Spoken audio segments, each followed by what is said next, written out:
Warriors Civil War written by Logan Highsmith CO author, unknown CO author. Trigger warning, this story contains explicit mentions of self-harm, depression, heavy violence, suicidal thoughts, and other sensitive topics. If any of these subjects are distressing or triggering for you, please consider turning away now. Your well-being is important. Prologue. 5 months had passed since everything went down. 5 months since the chaos erupted, since the world seemed to flip upside down. And honestly, it still felt like it had all just happened yesterday. Some days, I'd wake up and catch myself thinking, is it over? Was it ever over? But it didn't matter. I was here now, stuck in the rhythm of high school, trying to make sense of the endless days. Now, I was probably somewhere near the second quarter of my 11th grade year, though it was hard to tell. The days blended together. The whole year felt like one continuous blur of faces, homework, and fleeting moments of normalcy. I hadn't made many new friends. I still mostly hung out with the same group of people, Grant and Hala in my 8th period, and Peyton, who had somehow wormed her way back into my orbit. We didn't exactly talk. I mean, why would we? Peyton was still Peyton, and I didn't trust her. She wasn't as focused on bullying the autistic kids anymore, but then again, I knew better than to think she had changed. You never really knew with Peyton. She had a way of turning things on and off like a switch. There was, however, a new person that I'd met, Cole Carpenter.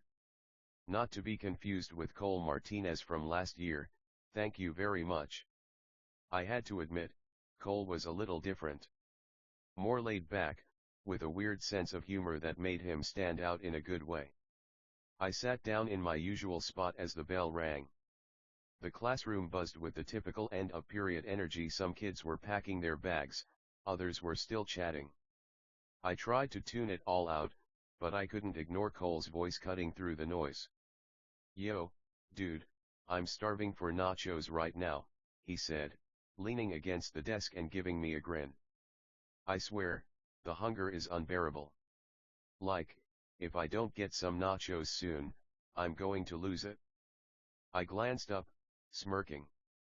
Well, we don't have much time until lunch, I replied, though I couldn't help but chuckle at how overdramatic he was being. You know what's the worst, he continued, completely ignoring my response as he flopped down in the seat beside me. That weird hunger where you feel like you could eat a whole pizza, but at the same time, just thinking about food makes you want to puke. That's the level I'm at right now. I shook my head in mock disbelief. Dude, you need help. Seriously. Before Cole could respond, Ms. Litta's voice cut through the chatter, drawing our attention.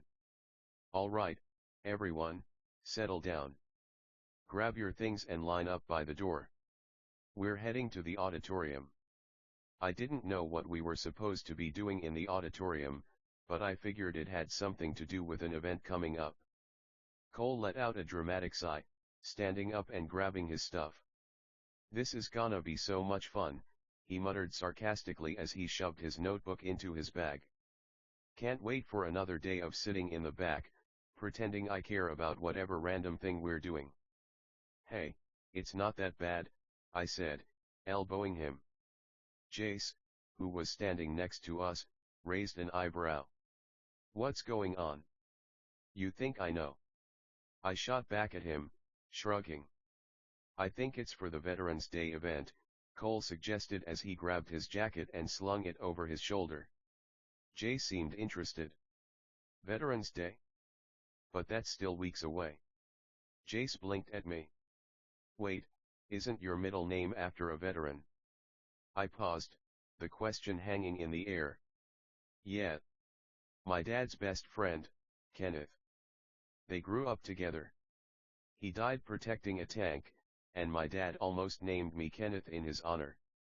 Instead, it became my middle name.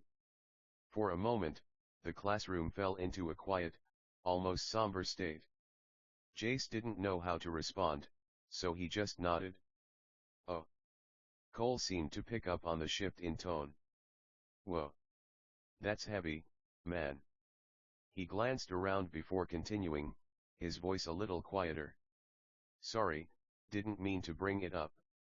I shook my head, brushing it off. No worries.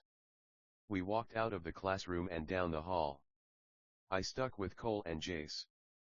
As we walked, Jace looked at me with a raised eyebrow. So, I'm still not getting it? Veterans Day isn't for another month. Why are we practicing this now? Cole looked at him, looking genuinely confused. Yeah, it's still October. Halloween's tomorrow. Why the rush? I glanced at them both. Guys, it's October. Are you seriously that oblivious to the calendar? They both blinked at me, but before either could respond, Ms. Litta's stern voice cut through. I want everyone focused. Line up. Once we reached the auditorium, we filed in, taking our seats in the rows that had been carefully assigned to us. Ms. Litta handed out some papers, and I unfolded mine, wondering what in the world we were practicing for this time. I thought we were doing some kind of Veterans Day tribute thing, Cole whispered from beside me. I nodded but didn't say anything. Just then, a voice rang out from the front of the room. Okay, everyone, I need you to focus. This is a very important practice. It's not just about honoring veterans, we're going to make this special. We need it to be perfect. I exchanged a glance with Cole and Jace. This was definitely going to be one of those awkward, forced assemblies where we all had to pretend like it mattered. And then Cole, of course, being Cole, raised his hand. Ms. Litta? Why are we practicing so far in advance? This thing isn't until November. Ms. Litta didn't answer him. As the practice continued, it became clear that Ms. Litta was determined to make this event as flawless as possible. We stood, we rehearsed. After what felt like an eternity, the bell finally rang. All right, you're dismissed. But remember, this practice isn't over yet, Ms. Litta called after us as we rushed toward the door. Is she serious? Cole whispered to me as we headed out. This is going to be forever, isn't it? I just shrugged. I don't know. Later that day, lunch came and went in a blur. It wasn't particularly exciting, but it wasn't completely uneventful either. Jacob and I ended up sitting together, playing games on his phone. We were in the middle of a game of 2048 when Jacob stopped mid-swipe, suddenly grinning. You have to see this, he said, his voice low but full of mischief. He turned his phone around to show me a version of Little Shop of Horrors, but not the one I was familiar with. This one was called Drunk Little Shop of Horrors. I squinted at the screen, and my jaw dropped. The actors were completely wasted, slurring their lines, stumbling through the scenes. It was an absolute disaster. And I couldn't stop laughing. At one point, the actor playing Seymour was supposed to belt out the iconic "Now It's Just the Gas" song, but instead, he slurred through the entire thing, barely staying upright. It was so ridiculous that I couldn't breathe. I leaned back in my chair, laughing so hard that crash. I tipped over backward and landed flat on the floor, still laughing like a maniac. Jacob turned around, his face a mixture of concern and barely contained amusement. Dude, are you okay? He asked, sounding like he was about to lose it. I was lying there, gasping for air between bouts of uncontrollable laughter. I'm fine, just, give me a sec. Jacob helped me up, shaking his head, but laughing all the same. You're a mess. I didn't care. We spent the rest of lunch laughing until our stomachs hurt. It was one of those rare moments where nothing else mattered, where time stopped, and all we could do was laugh together. The next day, well, actually, 2 days later, sorry for the confusion, nothing particularly interesting happened. The day before had been a blur, and honestly, I thought I was just going to move on without mentioning it. But wait. Actually, there is one thing I forgot to mention. Something kind of weird happened that day after all. Chapter 1. I walked into my English class like it was any other day. The room was mostly empty, only a few students had trickled in so far. I sat at the same table I'd been at all year, just me and the group of girls who usually made it their spot. One girl in particular always caught my attention, Jade. It's not like I had a crush on her, exactly. You know how you can find someone a little attractive but not have strong feelings for them? That was Jade. She was pretty, sure, but it wasn't anything that would keep me up at night thinking about her. Ironically, she was one of the people who tried to help me 2 years ago, back when everything fell apart. I'd misread it as bullying, but looking back, it was pretty laughable how off I was. So, what's up? Jade asked, her eyes glancing toward me. Honestly, I feel like I could just fall asleep right here, I said, my voice a little muffled since my head was resting on the desk. Same, Jade replied, stretching in her seat. I'm just waiting for Maria to get here. She's usually late. Maria? That was the girl who always sat next to Jade. I remembered her from middle school. She'd flirted with me a few times before everything got complicated with Peyton. If I had known what was coming, I probably would have said yes back then, even though I didn't feel that way about her. Maybe I'll just take a nap too, Jade said with a grin, laying her head down on her desk. Wake me up if anything exciting happens. I was on the edge of sleep when the rest of the girls, Caroline, Ada, and Maria, finally arrived, filling in the empty spots around the table. Just as I was starting to drift off, I felt a tap on my shoulder. Logan, get up. We've got stuff to do, a voice said. I opened my eyes to see Caroline and Maria standing there, both looking at me with amused expressions. All right, I'm up, I mumbled, pushing myself upright. My neck was stiff from how I'd been leaning. At the same time, I noticed Jade stirring beside me. Did you actually get him up? Mr. Rogers, our English teacher, asked, looking over his glasses at Caroline and Maria. I think so, Caroline said, her tone light but teasing. Mr. Rogers sighed, shaking his head with a smile. All right. I was hoping you'd all be ready for this, but it seems we're a little slow today. We all straightened up as Mr. Rogers' expression shifted, becoming more serious. Class, I need to talk to you all about something important, he said, his voice now heavy with gravity. The chatter in the room died down. Everyone turned their attention to him, sensing that something was off. Our district lost a student this week, Mr. Rogers said, his voice trembling slightly. I thought by now everyone would have heard about it, but it's like nobody's talking about it. The air felt thick, like it was hard to breathe, but I couldn't pull my eyes away from him. He took his own life just 2 days ago. Mr. Rogers paused, glancing around the room as if looking for a reaction. A few whispers ran through the class, but I was frozen in place. The words didn't seem real. Suicide? Who was it? I found myself asking, the words slipping out before I could stop them. Jade shot me a quick look, her eyebrows furrowed, as if I'd broken some unspoken rule by asking. But it was too late. Mr. Rogers hesitated, his hands gripping the edges of his desk. I can't give you his name, Logan, he said quietly. School policies, you know how it is. I'm not allowed to disclose personal information like that. I opened my mouth to protest, but Jade cut me off, her voice sharp. We deserve to know who it was. You can't just tell us this and leave us hanging. Mr. Rogers seemed to shrink a little under the weight of her words, but he shook his head gently. I'm sorry, I really wish I could tell you. But I can't. It's against district policies to release any personal details about students, especially in situations like this.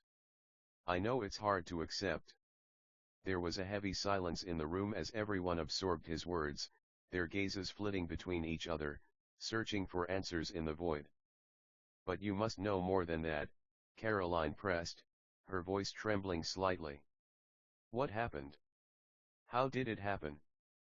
Mr. Rogers's face darkened. They found his body under the Gateway Bridge, he said softly. It's hard to ignore what that suggests. The class fell completely silent, the weight of his words sinking in. I couldn't help but feel a cold chill run through me as I tried to process what he was saying.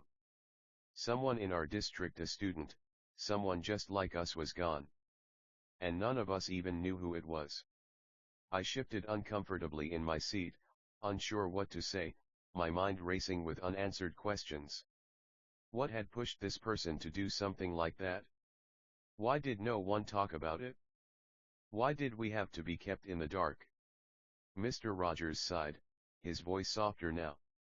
I know this is a lot to take in, and if any of you feel like you need to talk about anything, that's why we're here. But right now, we need to get back to work. The room felt oppressive as we all quietly opened our Chromebooks, the hum of the classroom not nearly as comforting as it usually was. Everyone seemed too preoccupied with their own thoughts to really focus on anything else. The news of the student's death hung over us like a dark cloud, and it was hard to shake the feeling that nothing would ever be the same. After a few minutes of trying, and failing, to concentrate, I decided to check my Gmail. Maybe it would offer a distraction. From r.smith061@forneyisd.net. Subject: Halloween hangout tonight. Hey Logan, hope you're doing well. Just wanted to check in, are we still on for the Halloween hangout tonight? Looking forward to it. Let me know who else is coming so I can make sure I'm ready for everyone. By the way, I'll be rocking my Katana Killer costume. It's gonna be a blast, can't wait to see you all there. Talk soon, Jack from logan.highsmith@forneyisd.net. Subject: Halloween hangout tonight. Hey Jack, yep, it's definitely still on. It's going to be awesome. I'm inviting everyone from the neighborhood, plus Abby, Grant, Chase, Dyson, Ryan Unruh, and Aiden McCarroll. Just hoping Dyson doesn't bring Raven. She's been kind of a pain in my journalism class this year, and I really don't want her drama messing with the night. And just so you know, Abby is still not my girlfriend. She's a good friend, but that's it. I'm sure you know the drill by now. Can't wait to see you tonight and that Katana Killer costume. Talk soon, Logan Highsmith from r.smith061@forneyisd.net. Subject: Halloween hangout tonight. Hey Logan, sounds great. I'm looking forward to it. And honestly, with me in my Katana Killer outfit, I'm kind of hoping we get to fight someone for real tonight. Maybe make it like an action movie. Imagine going full on combat mode. I'll see you tonight, and hopefully no drama, especially with Dyson's sister. Talk soon, Jack. I couldn't shake the feeling that tonight was going to be one of the best nights in a long time. Nothing could ruin it. Right? Chapter 2. I had no reason to think anything would go wrong at the party unless, of course, Dyson brought Raven, and a ridiculous argument broke out. Honestly, with my luck, that wouldn't have been all that surprising. As I waited for everyone to arrive, I spent my time in my room, gazing outside, tapping on the glass, and waving though a window at the people below. Before I knew it, several cars had pulled into the driveway. I went to the front door and opened it, as one typically does with front doors. Hey, you know I'm always the first one to get here. Chase exclaimed. Yeah, my mom ordered pizza, it's on its way, and so are the others, I said, pausing for dramatic effect. The people, not the other pizzas, I exclaimed. Soon, others began to arrive, Grant, Abby, Ryan Unruh, Jack, dressed as the Katana Killer, and Aiden McCarroll. I didn't invite Cole Carpenter, though, because my parents didn't know him. Dyson and Pedro also showed up, though Jace couldn't make it due to being sick, probably from being sick of being bad at chess. Meanwhile, Alexis went trick-or-treating with Thaddeus and her friend Anna, whom I'm pretty sure Thaddeus had a massive crush on. Hey, who's in the mood for pizza? We've got plenty of soda, but don't overdo it or you'll end up sick, I shouted. They wasted no time diving into the pizza. Honestly, I had to fight my way through the crowd just to grab 2 slices. So, what's going on with you and Jade? You mentioned her a bit in our emails. It seems like you've been hanging out with a lot of girls this year. How many crushes do you have now? Jack asked. Jade is just a friend, man. Honestly, I'm not even sure if she sees me as that sometimes. So, to be completely honest, I'm not really into her, I said. But you think she's cute, right? Maybe you're starting to feel a certain way around her, something you don't feel with other girls. Jack pressed. Dude, that's messed up that you'd think that. I would have invited her tonight, but Jade's boyfriend had other plans, I replied. Logan, take a look at my FNAF costume. Ryan Unruh shouted. You look awesome as Foxy. I responded. After we finished the pizza and soda, which, by the way, I absolutely devoured, a few people were still nibbling on their slices. Grant leaned back in his chair and said, Man, that was so good. I wiped my mouth and laughed. You know I practically inhaled that pizza, right? Pedro grinned. You're like a vacuum when it comes to food. Jack chuckled. Same here, but I'm still not full.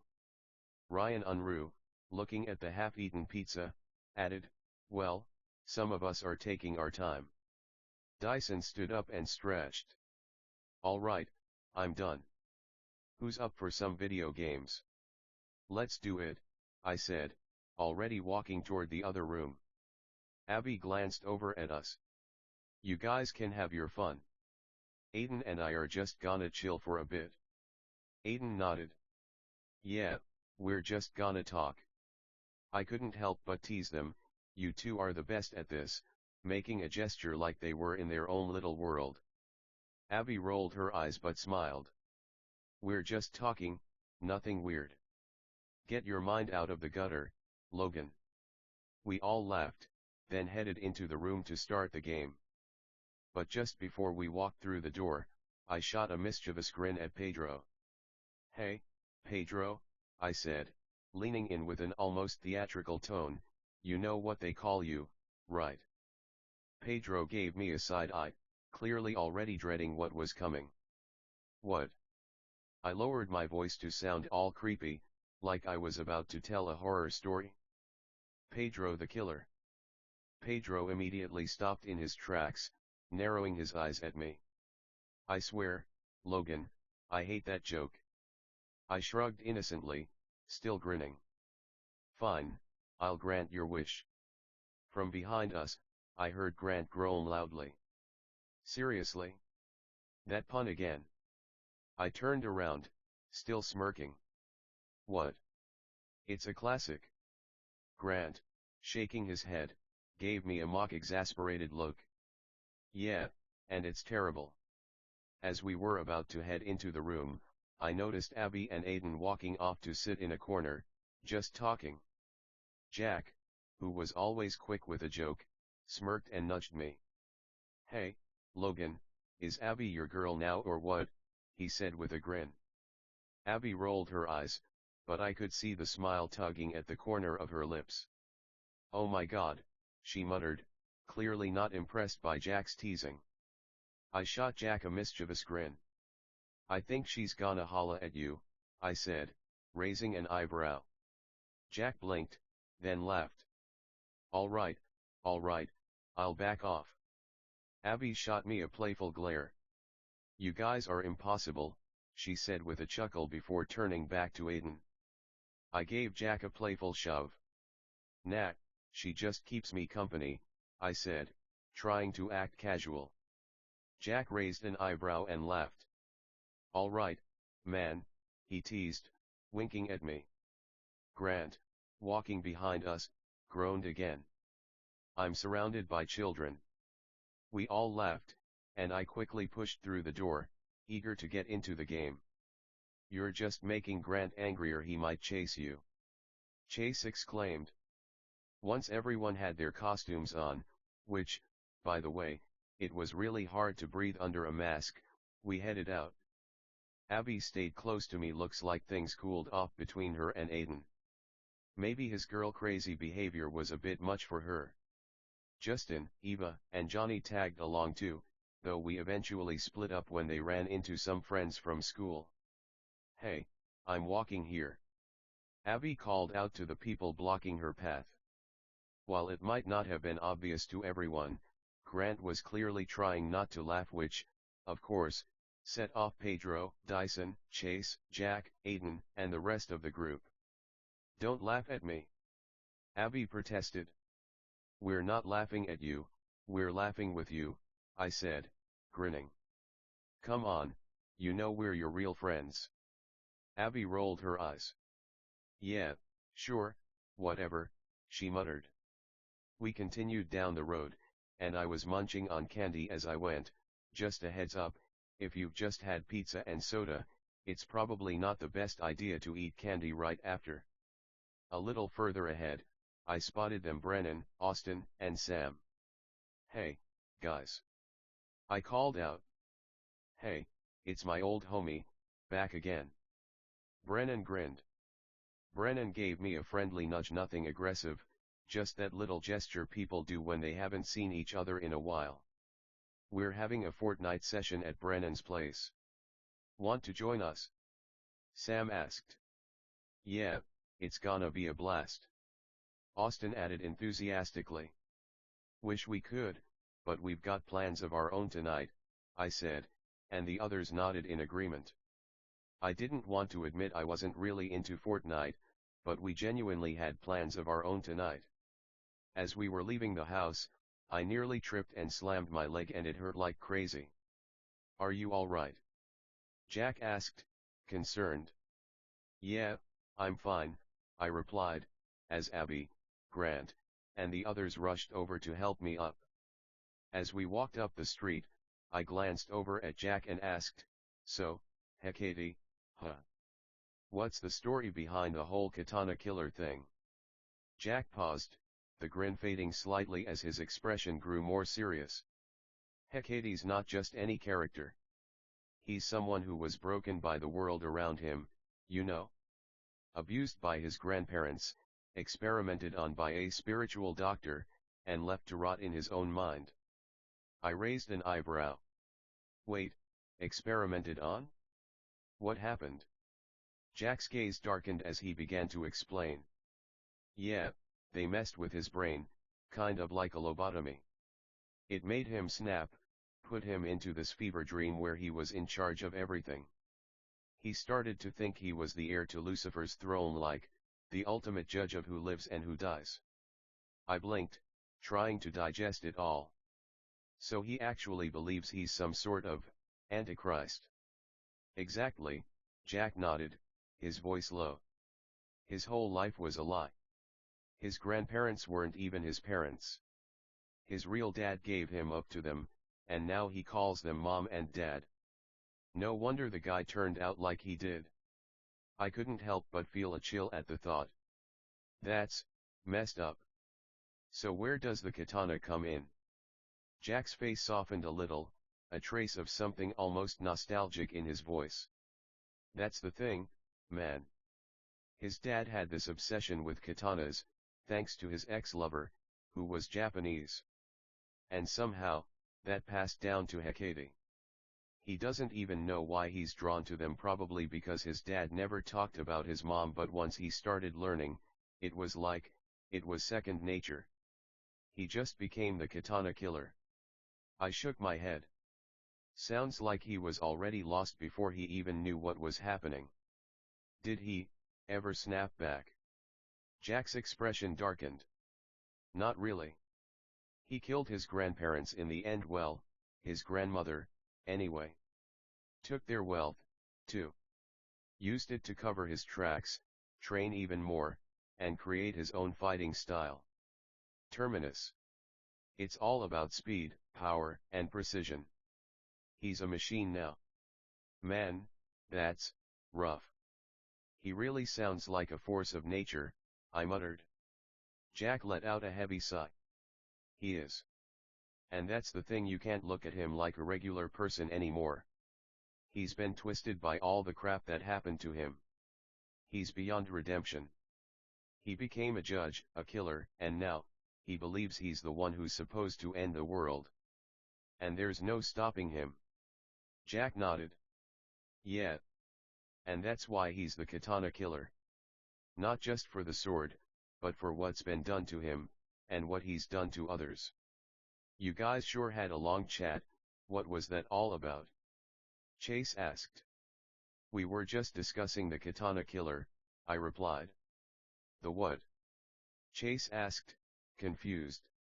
Exactly, Jack said, echoing my disbelief.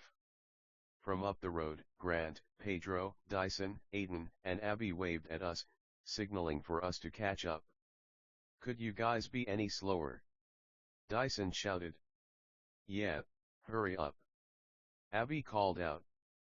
Fine, we're coming, I exclaimed. We should probably hurry before Aiden makes a move on your girl, Jack blurted out. Would you drop it already? She's not my girlfriend, we're just close, I retorted, exasperated. Close friendships can always evolve into something deeper, though, Jack countered with a knowing smirk.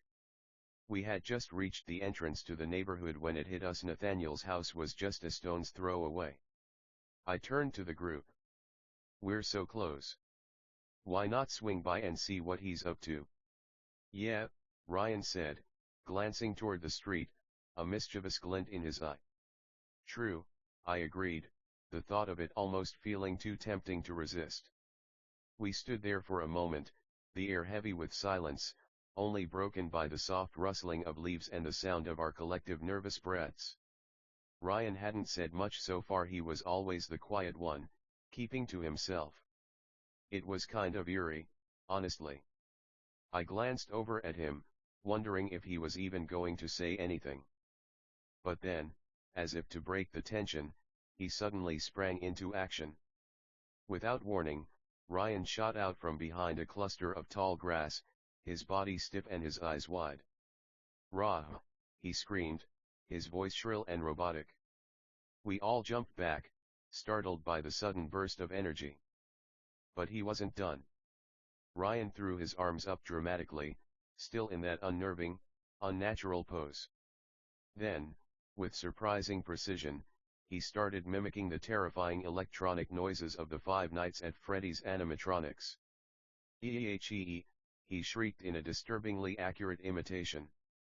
Re-ar, for a split second, we stood there in stunned silence, unsure if we should laugh or scream.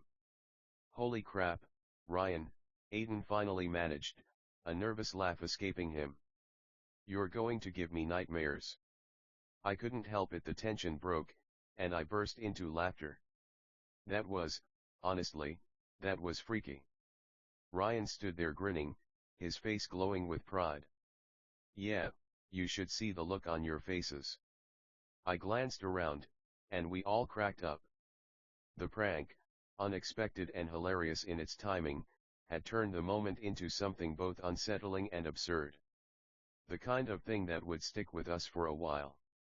We approached Nathaniel's door and knocked. After what felt like an eternity, we finally got an answer. Strangely, this wait seemed oddly familiar. Eventually, about 5 minutes later, he opened the door. Hey, guys. What's going on? Nathaniel called out.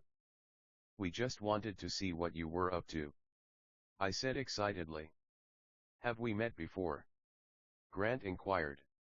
I don't think so, Nathaniel responded.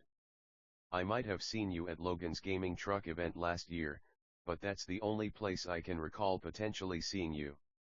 Nathaniel turned his attention to Dyson, a spark of recognition in his eyes. But I do know you, he declared, singling Dyson out. You're the one with the sister named Raven. A wave of laughter erupted from the assembled group, Abby, Chase, Jack, Ryan Unruh, and others, their amusement echoing in the background. Dyson, seemingly unfazed but clearly registering the barb, muttered under his breath, doesn't even know my name, wow. I inquired, is anyone else at the house with you?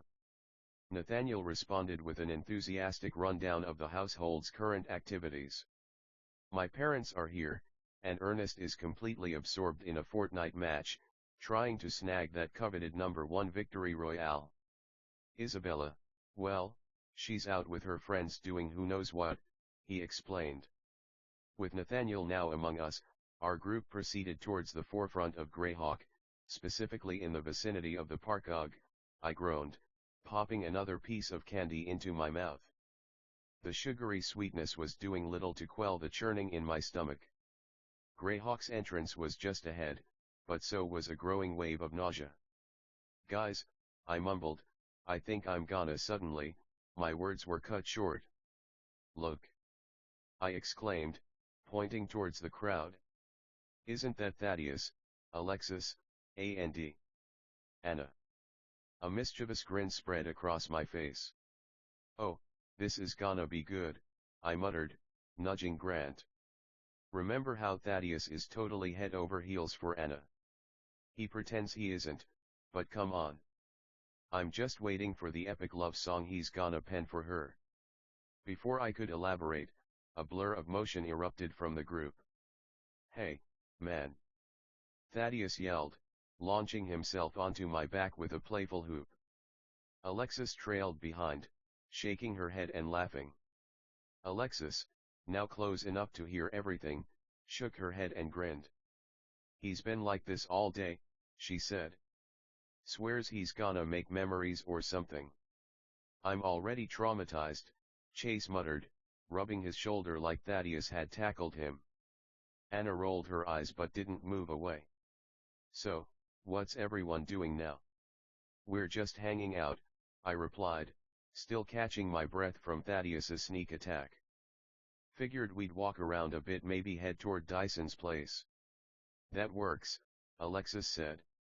No one objected. So just like that, the group shifted direction and started toward Dyson's house, walking the winding path that cut through the park and looped around toward the backside of the neighborhood. The sun was starting to lower, casting everything in a soft golden haze. It wasn't hot anymore, but the warmth still clung to the pavement, the grass lit up like something out of a dream. Laughter came easy as we moved.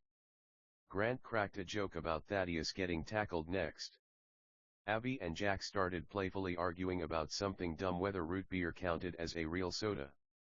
Nathaniel was walking just ahead of me and Dyson, his hands in his pockets, whistling to himself. Every now and then, he glanced at Dyson like he wanted to say something, but didn't. Dyson noticed. We all noticed. But no one said anything. We reached Dyson's front yard a few minutes later. The place had that lived-in, slightly chaotic energy scooters on the lawn, a basketball rolled off to the side, some forgotten hoodie draped over the porch railing. Before we could even decide what we were going to do next, Nathaniel's phone buzzed. He checked it, then blinked. Ah, shoot. I got a dip, he said, stepping back a little. My mom's calling me to help move furniture or some other last-minute thing. She's in a whole mood right now. Classic. Already? I asked. Yeah. Sorry, dudes. I'll catch up later. Nathaniel tossed a wave behind him and took off down the street at a casual jog, his sandals slapping the pavement. We stood there in a little clump, watching him disappear. Then Dyson turned slightly, lowered his voice, and said, "He likes my sister, by the way." In case that wasn't clear. A beat passed. Everyone nodded. No one said anything else. When I got home that night, after everyone had left, I'm pretty sure I ate all the candy. I was exhausted, so I headed to my room to sleep.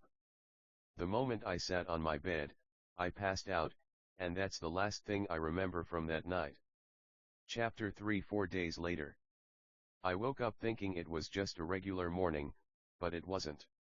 I mean, it should be obvious by now, since I'm saying it wasn't. At first, It felt like any normal weekend morning, nothing too unusual. But what does normal even mean? Does it really exist? Sorry, I'm going off track. Anyway. My alarm blared with a ding, ding, ding. I slapped the snooze button, but it went off again, ding, ding, ding, ding, ding.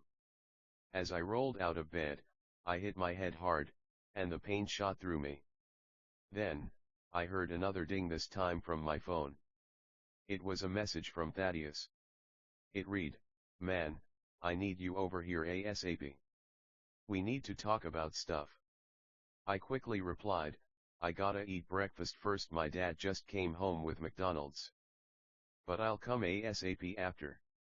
I hurried downstairs to grab some McDonald's for breakfast, eating it so quickly that my dad might have been concerned. Afterward, I opened the garage door and grabbed my bike. I started biking to Thaddeus's house, which, even though it was just up the street, felt like an endless ride, I'm not even joking. When I arrived, I didn't just knock, I rapped on the door. Yep, I said rapped instead of knocked. Actually, scratch that. Let's say I dramatically placed my fist against the door, pounding it again and again. Thaddeus opened the door and said, "Hey man, come up to my room, you need to see this." I followed him upstairs, carefully dodging Brooklyn, who was coming down the stairs with something in her hands. She didn't seem too happy. Anyway, we finally made it to Thaddeus's room. "So, what's up?" I asked. Thaddeus plopped down on his bed and pulled out his phone. "Imagine being called a butt crack," he said, excited. "What now?" I asked, confused. "You heard me. I got called a butt crack," Thaddeus repeated. "Why's that such a big deal?"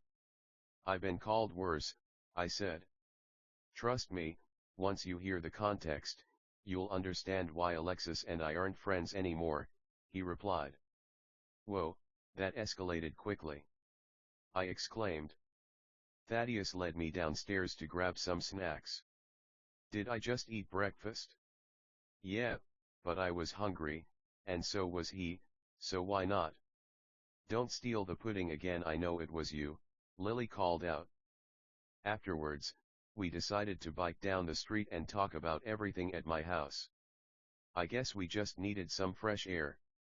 "Hey, you good with biking over to my place?" I asked Thaddeus. "Yeah, sounds perfect," he replied, already heading toward his bike. As we started pedaling, I glanced over at him. "So, what's the deal with Alexis? You really not friends anymore?" He sighed, adjusting his grip on the handlebars. "It's complicated, man. I'll explain when we get to your house." "All right, fair enough," I said, picking up the pace. "But you know, I still don't get why being called a butt crack is such a big deal." Thaddeus gave me a sideways look. "Trust me, once you hear the whole story, you'll get it." Justin, Eva, Johnny, and Anna were hanging out in their backyard, though I didn't think they noticed us, at least, not until I waved. "Hey!" Justin called out. "Hey! You guys wanna come hang out with us?" I asked. "Yeah, sure," Johnny replied, grinning. Eva followed close behind, while Anna went inside, probably because she was still too young to understand what was going on. I turned to Thaddeus. "All right, man. Tell your story." 2 or 3 days earlier, Thaddeus had been at a choir event with Alexis and Anna. If you've got more than 2 brain cells, you can probably guess where this is headed. Anyway, here's what happened. After the choir concert, the whole class ended up at DQ. Thaddeus was all set to make a move on Anna, keyword being was.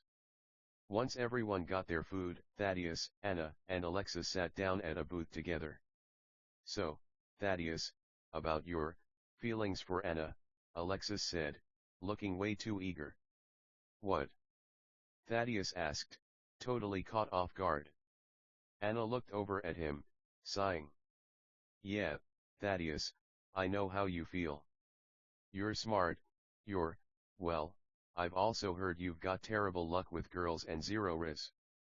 Yes, she actually said riz, which in that moment it was very evident Thaddeus didn't have any of. Anna leaned back in her seat. But, you're just not my type, Thaddeus. Alexis, you're way too protective of your best friend, Thaddeus said with a smirk. Yeah? Well, you're just a butt crack, Alexis fired back. Well, you know what? FKU. Thaddeus shouted as he got up from his seat and stormed out the door. That's it? I asked. No, the story's not over yet, Thaddeus replied. Dang, you really just stormed off on her like that? Eva said, astonished. Thaddeus leaned back and took a deep breath. Yeah, after that, I met this girl named Harper at school. I guess you could say we had chemistry, Thaddeus said with a grin. Dude, if you were in high school, that joke would have been funny, I replied. I'm thinking about breaking up with her, Thaddeus added with a sigh. What does that have to do with, I was saying before Thaddeus interrupted me. Alexis posted a music video on social media that same day, Thaddeus said. I'll send you the link. The song's called Thaddeus is a Butt Crack. Okay, now I have to see this, Justin and Johnny said in unison. Same here. Eva added. I'm sure it's not that bad, I said. Suddenly, both my phone and Justin's dinged a text with a link from Thaddeus. Thaddeus is a Butt Crack official music video. I clicked on it without really thinking. It was pretty much what I figured. Alexis had dropped a diss track aimed at Thaddeus. Not gonna lie, the song was kinda fire. I didn't tell Thaddeus that, though.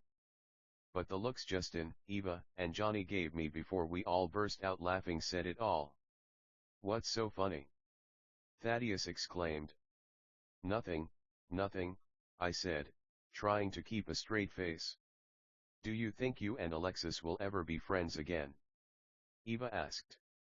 Time will tell, time will certainly tell, Thaddeus said, with a dramatic flair. That same night, as I sat in my room, a thought crossed my mind. Things have actually been pretty good lately. For the most part, anyway. I mean, aside from, someone being found dead near the Forney Bridge, and drama unfolding between Thaddeus and Alexis. Honestly, the only real pain I've had to deal with is Dyson's sister, Raven. She's one of those people talk too much around her, and she'll tell you to shut up like she's the main character. Always chasing popularity points with her little crew. You get the picture. But hey, at least there haven't been any life-altering events lately. Nothing to make people call me crazy. I dare say, things have been peaceful. I just hope I didn't jinx it. Chapter 4. The next day, it was a school day. I hated school days. Not all school days were bad, but there were definitely days I couldn't stand, and there was a clear reason for it. Journalism class, for example. It wasn't that I didn't like Mr. Nielsen as a teacher. He was actually great and would go on to win Teacher of the Year. But that's not the issue here. My problem was with some of the students, especially Raven Jones. It's not like she had anything against people like me, or at least, that's what I thought. She just had her own issues to deal with. I walked into third period journalism that morning like it was any other day. Because, well, it was. I went to my seat and sat down just as Mr. Nelson started speaking. Today, we're going to learn how to cite your sources in a newspaper, he announced. Valerie, you're partnered with Logan, he added, then continued rattling off the rest of the pairings. You're probably wondering who Valerie even is. Yeah, I didn't know her name until that day either. I just knew she was one of Raven's friends, so naturally, I assumed she was going to be a total jerk to me. But man, was I in for a surprise. I guess we're partners, I exclaimed. Valerie gave me this look that made me instantly regret opening my mouth. Wow. You think? Okay then. Just trying to start a conversation, I muttered. She rolled her eyes, but I caught a flicker of a smirk. Well, don't try so hard. You might pull a muscle. I wasn't sure if she was being funny or just straight up mean. Probably a bit of both. Mr. Nelson was still talking at the front of the class, walking back and forth like he was presenting to a TED Talk audience. Something about citations, ethics, and avoiding plagiarism. I jotted a few notes down. Valerie, on the other hand, just kept tapping her pen on the desk like it was the most exhausting thing in the world to be here. Then Raven stood up without a word to anyone except a quiet bathroom, tossed in Valerie's direction before heading out. The door clicked shut, and it was like someone flipped a switch. Valerie let out a breath, leaned in a little toward me, and said, "Okay, so don't take that the wrong way." I looked up. Take what the wrong way? How I just was. "I don't hate you or anything," she said, almost too casually. "I just get weird when Raven's around. She's a lot." That got a tiny laugh out of me. "Yeah. I've noticed." Valerie cracked a smile, an actual, real one. "You're not awful, you know. I thought you'd be like super annoying or full of yourself or something." "Wow, thanks. That's the nicest backhanded compliment I've ever gotten." She laughed for real this time, tapping her pen again, but in a lighter, more playful way. "No, seriously. You actually seem like you're gonna do the work. That's rare around here." "Same to you." Just as things were finally starting to feel not awful between Valerie and me, Raven came back. The air shifted the second she walked through the door. Like someone had turned the volume back up on a frequency only I could hear. Valerie immediately sat a little stiffer, her expression hardening as Raven slid back into her seat behind us. I tried to stay focused. Tried to keep the good energy we had going. Valerie kept typing, eyes on her screen, not saying much. I didn't blame her. Raven was already whispering and giggling with the girl next to her like nothing in the world mattered except the two of them. Then Raven's voice cut through the room. "Oh my God, look at this word," she said, fake shocked. "Disabled? That's such a pathetic label. Might as well just write broken." Her friend laughed loudly, of course. Raven kept going, louder this time. "Actually, I think I know someone who'd fit real well in that category." I didn't even have to look. I could feel her eyes on me. "You know, full on R-word status." Laughter again. Like it was some comedy club and I was the punchline. My hands clenched under the table. I didn't say anything. Didn't even look back. Just stared at the paper in front of me, pretending I didn't hear it even though every word rang in my skull like it had been carved into stone. Valerie paused her typing. She didn't say a word, but I saw her glance at me out of the corner of her eye. Her jaw was tight. Her lips pressed into a thin line. But still nothing. I nodded slowly to myself, swallowing the heat rising in my throat. "Yeah. Cool." I got the message loud and clear. I kept my head down, forcing myself to focus on the assignment, even though every word on the page blurred together. My ears were still ringing from Raven's voice, that smug little laugh echoing in the back of my mind like it was on loop. Valerie hadn't said anything. Not a word in my defense. Not even a "hey, that's not cool." But whatever I told myself, it didn't matter. People show you who they are, eventually. I just didn't expect her to show me so fast.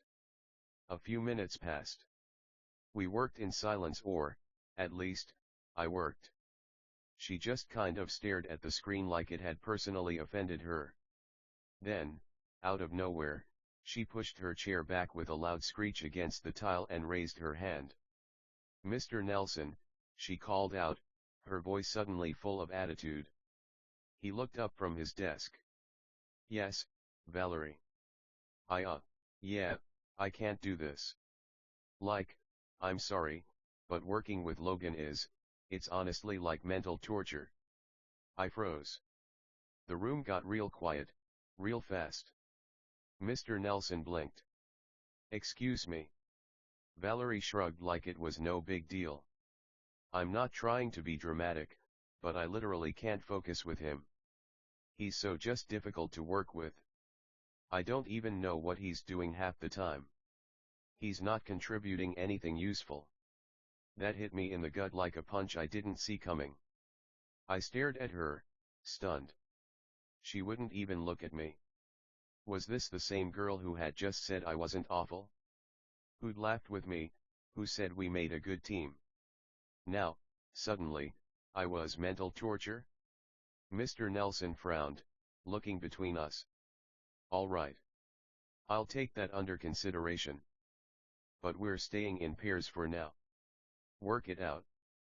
Valerie sighed loudly, dramatically, and flopped back in her chair like she was the victim in all of this.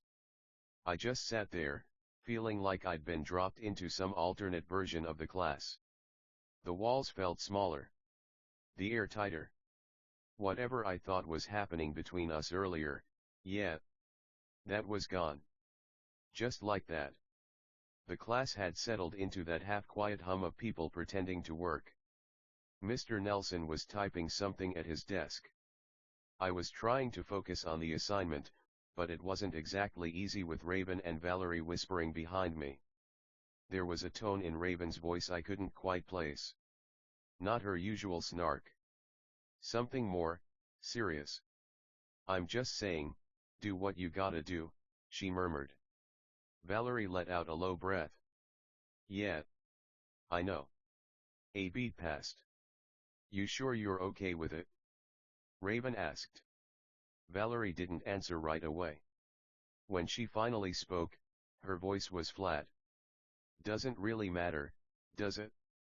That was it? Nothing explosive. Just one of those background conversations you have here and file away without thinking. Mr. Nelson started taking attendance. Zachary? Zach, is Zach here? He called out. Just then, there was a knock at the door. Mr. Nelson opened the door, and in stumbled a short freshman boy, who I could only guess was Zachary. He dropped everything, his water bottle, along with whatever sodas might have been in his backpack. I guess you could say he made quite the explosive entrance. Well, are you just going to stand there? Zachary asked. Zachary Barnett, to my office, please, Mr. Nelson called out. He had an office right next to his desk, and that's where he and Zachary headed. The entire class just sat in silence, watching them go. After class ended, I hung back near the door, watching as students shuffled out with their usual end-of-day energy. But my attention was locked on one kid, Zachary. Earlier, Mr. Nelson had called him into his office out of the blue, and ever since, I couldn't shake the curiosity. What could he have done? As the last few students cleared out, I made my move and approached him while he was slipping a notebook into his bag. Hey, I said, trying to sound casual. He looked up, blinking like he hadn't noticed me there before. Hey. Do I know you? His voice was even, maybe a little cautious. I don't think so, I said, offering a small smile. I'm Logan. I was wondering what that whole thing with Mr. Nelson was about. If you don't mind me asking. Zach paused for a second and then let out a small laugh, like he was amused by the question. You really came over just to ask me that, he said, giving his bag a tug as he slung it over his shoulder. Wow. Okay. I mean, honestly. Same thing you're dealing with, Raven. He glanced around, like he was checking to make sure no one was listening, then leaned in slightly. She's a nightmare, he said, almost too confidently. Always stirring things up, messing with people for no reason. She acts like she owns the place.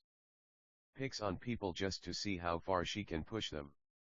She goes after me a lot, he added. Always joking about my height, calling me names when teachers aren't around. You wouldn't believe the stuff she says unless you've heard it yourself. He gave a dry laugh, but it didn't quite reach his eyes. Honestly, I wouldn't be surprised if she tried to twist something around on me and get me in trouble. Wouldn't be the first time she's done that to someone. She just knows how to act sweet when adults are watching, Zach continued. But she's not. Trust me. With that thought in mind, Zach left the room. I agreed that Raven was a major jerk, but was she really as bad as Zach made her out to be? She certainly seemed that way, but I didn't dwell on it too much and headed to my last period. That's when things began to escalate. As I walked into my last period, nothing much happened at first. Hala and Peyton were hanging out in the corner. Yep, they're friends again. I didn't catch the whole conversation, but from what Peyton said, I heard something like, "That bit and the other night when we were out." She didn't seem to have particularly bad intentions, though. Maybe she had learned after last year that everyone's their own person, and people aren't going to conform to your expectations. She did seem to have welcomed a new guy into her group, though his name was Riley Moore. He seemed to be the replacement for that one guy who used to be her little sidekick last year. I can't remember his name, maybe it was Jose? I think he realized she was in the wrong and moved on with his life. Grant had also joined them. The bell rang, and I shuffled out of the classroom, trying to shake off the last remnants of the conversation with Zach. My mind still felt a little foggy, like something was off, but I couldn't put my finger on it. As I walked down the hallway, I spotted Grant leaning against the lockers, scrolling through his phone. Pedro was nearby. "Yo, Logan." Grant called, glancing up with a grin. "You got a second?" I hesitated for a moment, but shrugged it off. "Sure, what's up?" Grant waved his hand dismissively. "I gotta show you something. It's on my phone, but you gotta check it out." I raised an eyebrow, a bit confused. Okay. What's going on?" Grant's grin widened, but there was something in his eyes now, something sharper. "Just follow me. I promise it's worth it." I figured I'd humor him, so I followed him down the hallway, towards a quieter section near the bathrooms. Pedro gave a quick nod before he walked off, leaving the two of us alone. "So, what's this thing you wanna show me?"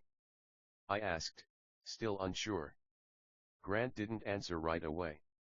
He just pulled his phone out of his pocket and unlocked it, holding it up for me to see. "It's this game. Demon Hunter, Shadow World. You ever played it?" I glanced at the screen. The game was all dark colors, black and red, with creepy demon figures and a lot of blood. "Nah, never heard of it," I said, eyeing the screen with some hesitation. Grant's fingers flew across the screen, scrolling through the menus. "It's neat. You play as this demon hunter, and you fight all kinds of monsters. It's intense. You gotta level up and get all these cool weapons." I nodded, barely listening. But I didn't want to seem rude. "Sounds fun, I guess." But then, out of nowhere, I made a joke. "So, sorry you didn't get to see Hala after class today. Guess you didn't get your daily makeout session in," I said with a smirk, trying to lighten the mood. I thought it was just a harmless comment, but the second the words left my mouth, Grant's entire demeanor shifted. His eyes narrowed, and he set his phone down, suddenly looking serious. "What did you just say?" he growled. I blinked, caught off guard by the sudden change. "What?" "I was just messing with you, dude." But Grant wasn't smiling anymore. His fists clenched, and for a second, I thought he was going to punch me. I took a step back, raising my hands in mock defense. "Look, I was just kidding. It's no big deal." Pedro had appeared behind us, but he didn't say anything. He just watched us, like he could sense the tension building. Grant took a step toward me. His eyes were wild now, like something inside him had snapped. "Don't talk about her like that," he said, his voice low and dangerous. I didn't know where this was coming from, but I could feel the air between us change. It wasn't just a fight, it felt personal. I raised an eyebrow. "What's your problem, man? I was just making a joke." But before I could say anything else, Grant lashed out. 1 second, he was standing there, and the next, his fist collided with my stomach, knocking the wind out of me.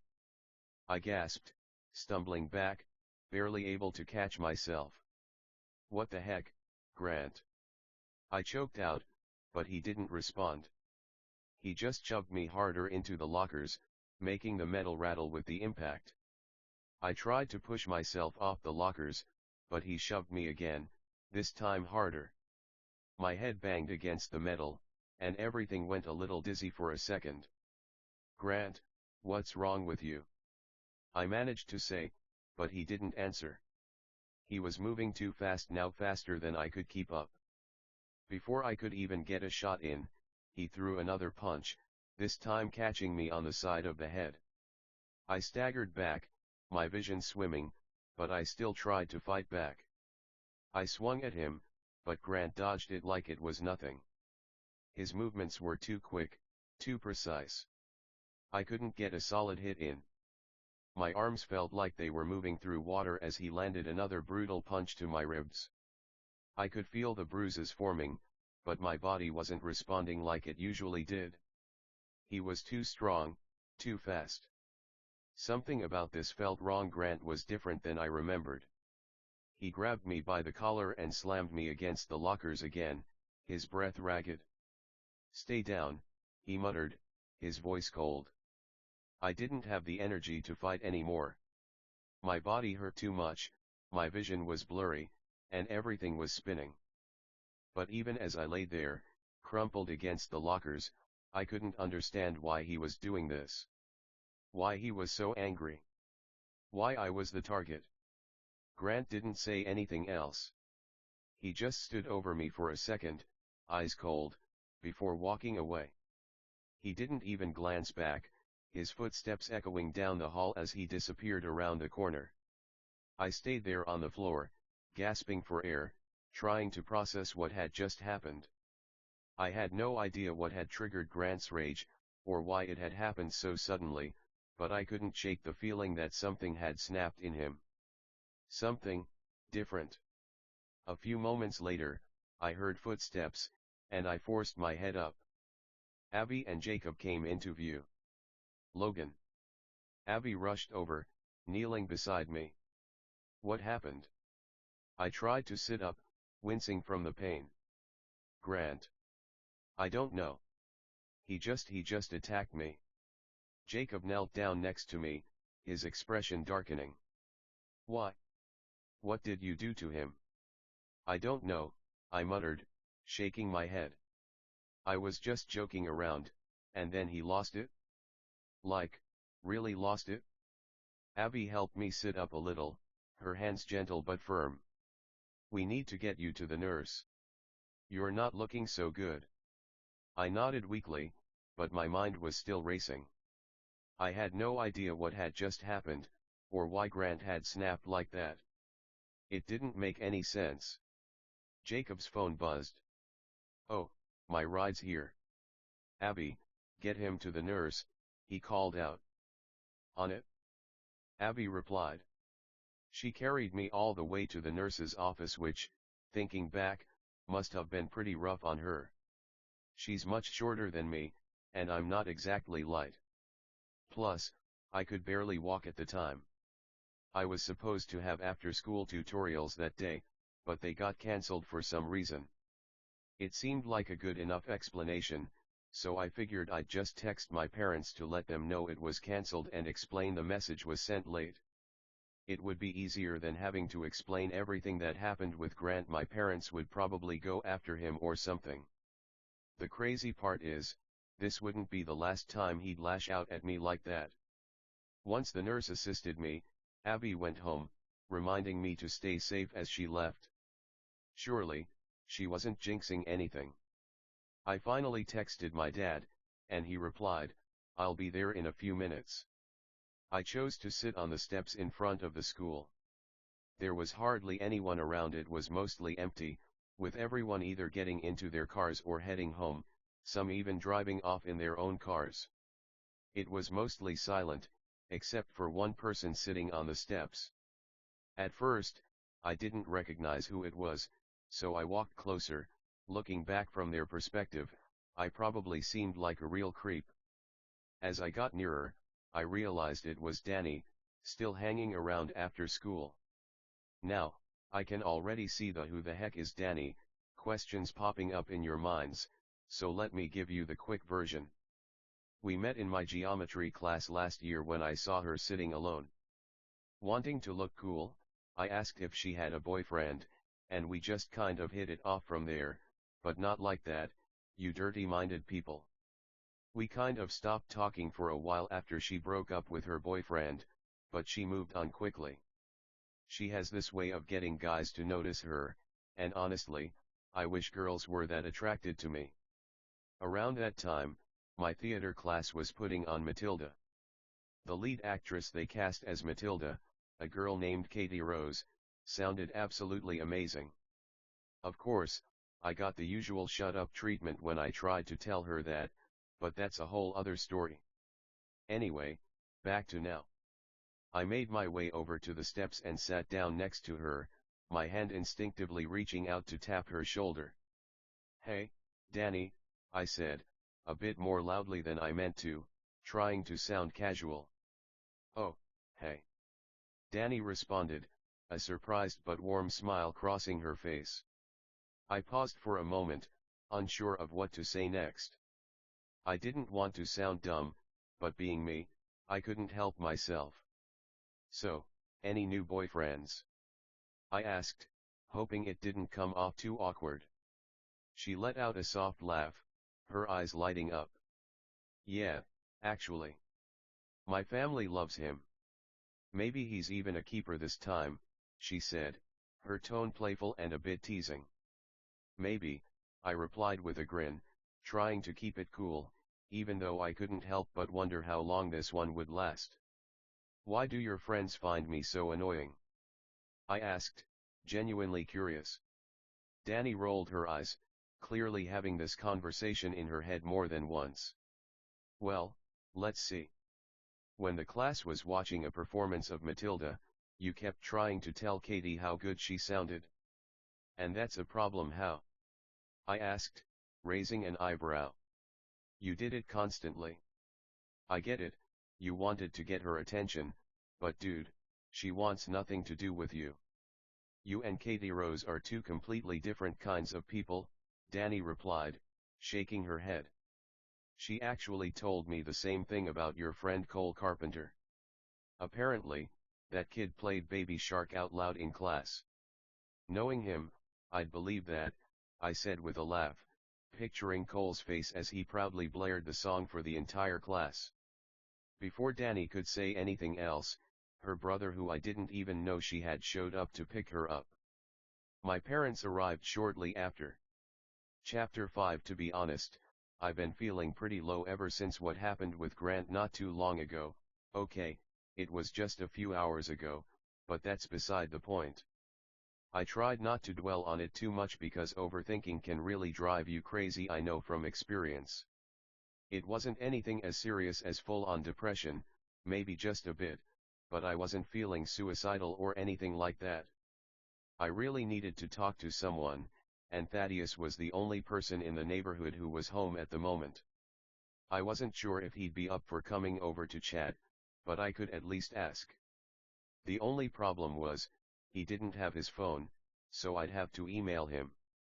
The conversation went something like this: subject, a difficult conversation. "Hey Thaddeus, I've been feeling like everything's falling apart lately and it's really messing with my head. I know this might be a lot, but I just need someone to talk to, someone who isn't my parents. I thought maybe you'd understand. If you're free later, I'd really appreciate it if we could talk." Subject, a difficult conversation. "Hey Logan, What's going on? I might be slow to respond, but I'll try to help if I can. Subject. A difficult conversation. Hey Thaddeus, just letting you know my Chromebook's about to die, but if you're around, it'd really help if we could talk. I need someone to listen. Subject. A difficult conversation. Logan, I'm not interested, and please don't email me again. It was at that moment when he blocked me, no explanation, and I wasn't able to text him since he didn't have his phone. Thaddeus Lawrenson, of all the people to do that to me, I wonder why.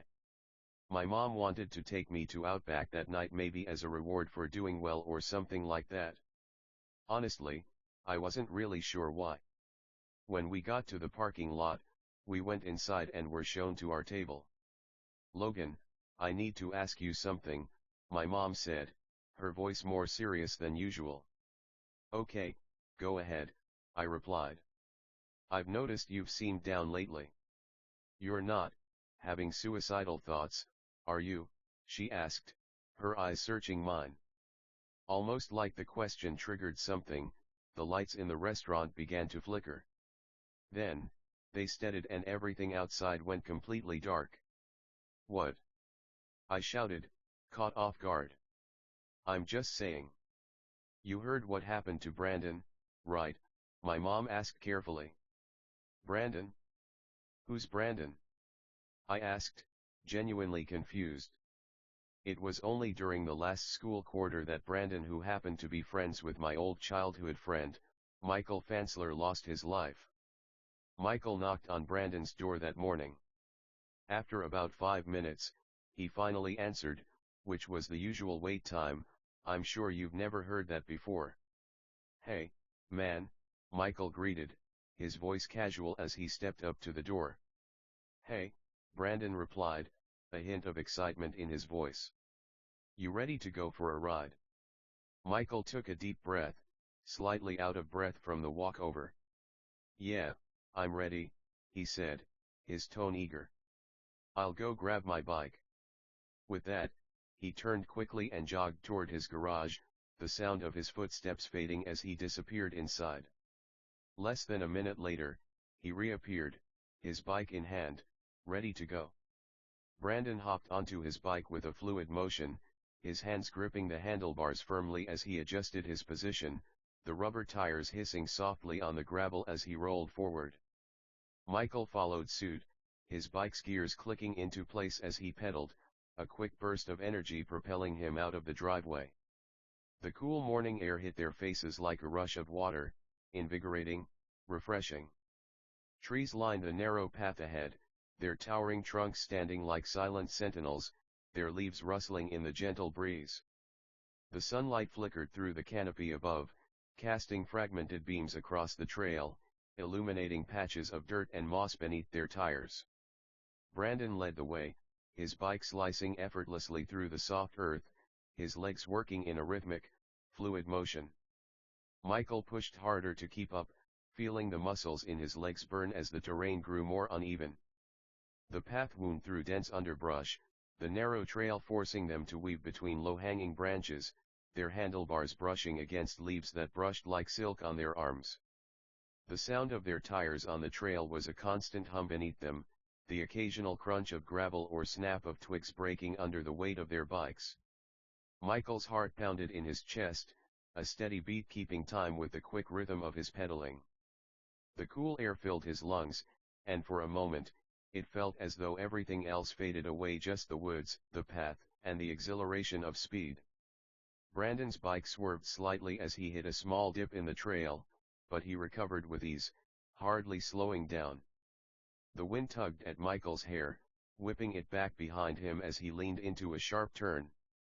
He could feel the smoothness of the tires on the dirt turning to rougher terrain as the path shifted, roots, small rocks, and uneven ground making every twist and turn a challenge.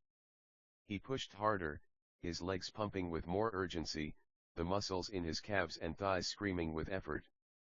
The breeze picked up, and it was as if the woods themselves were speeding along with them, the trees blurring past like a green and brown streak of color.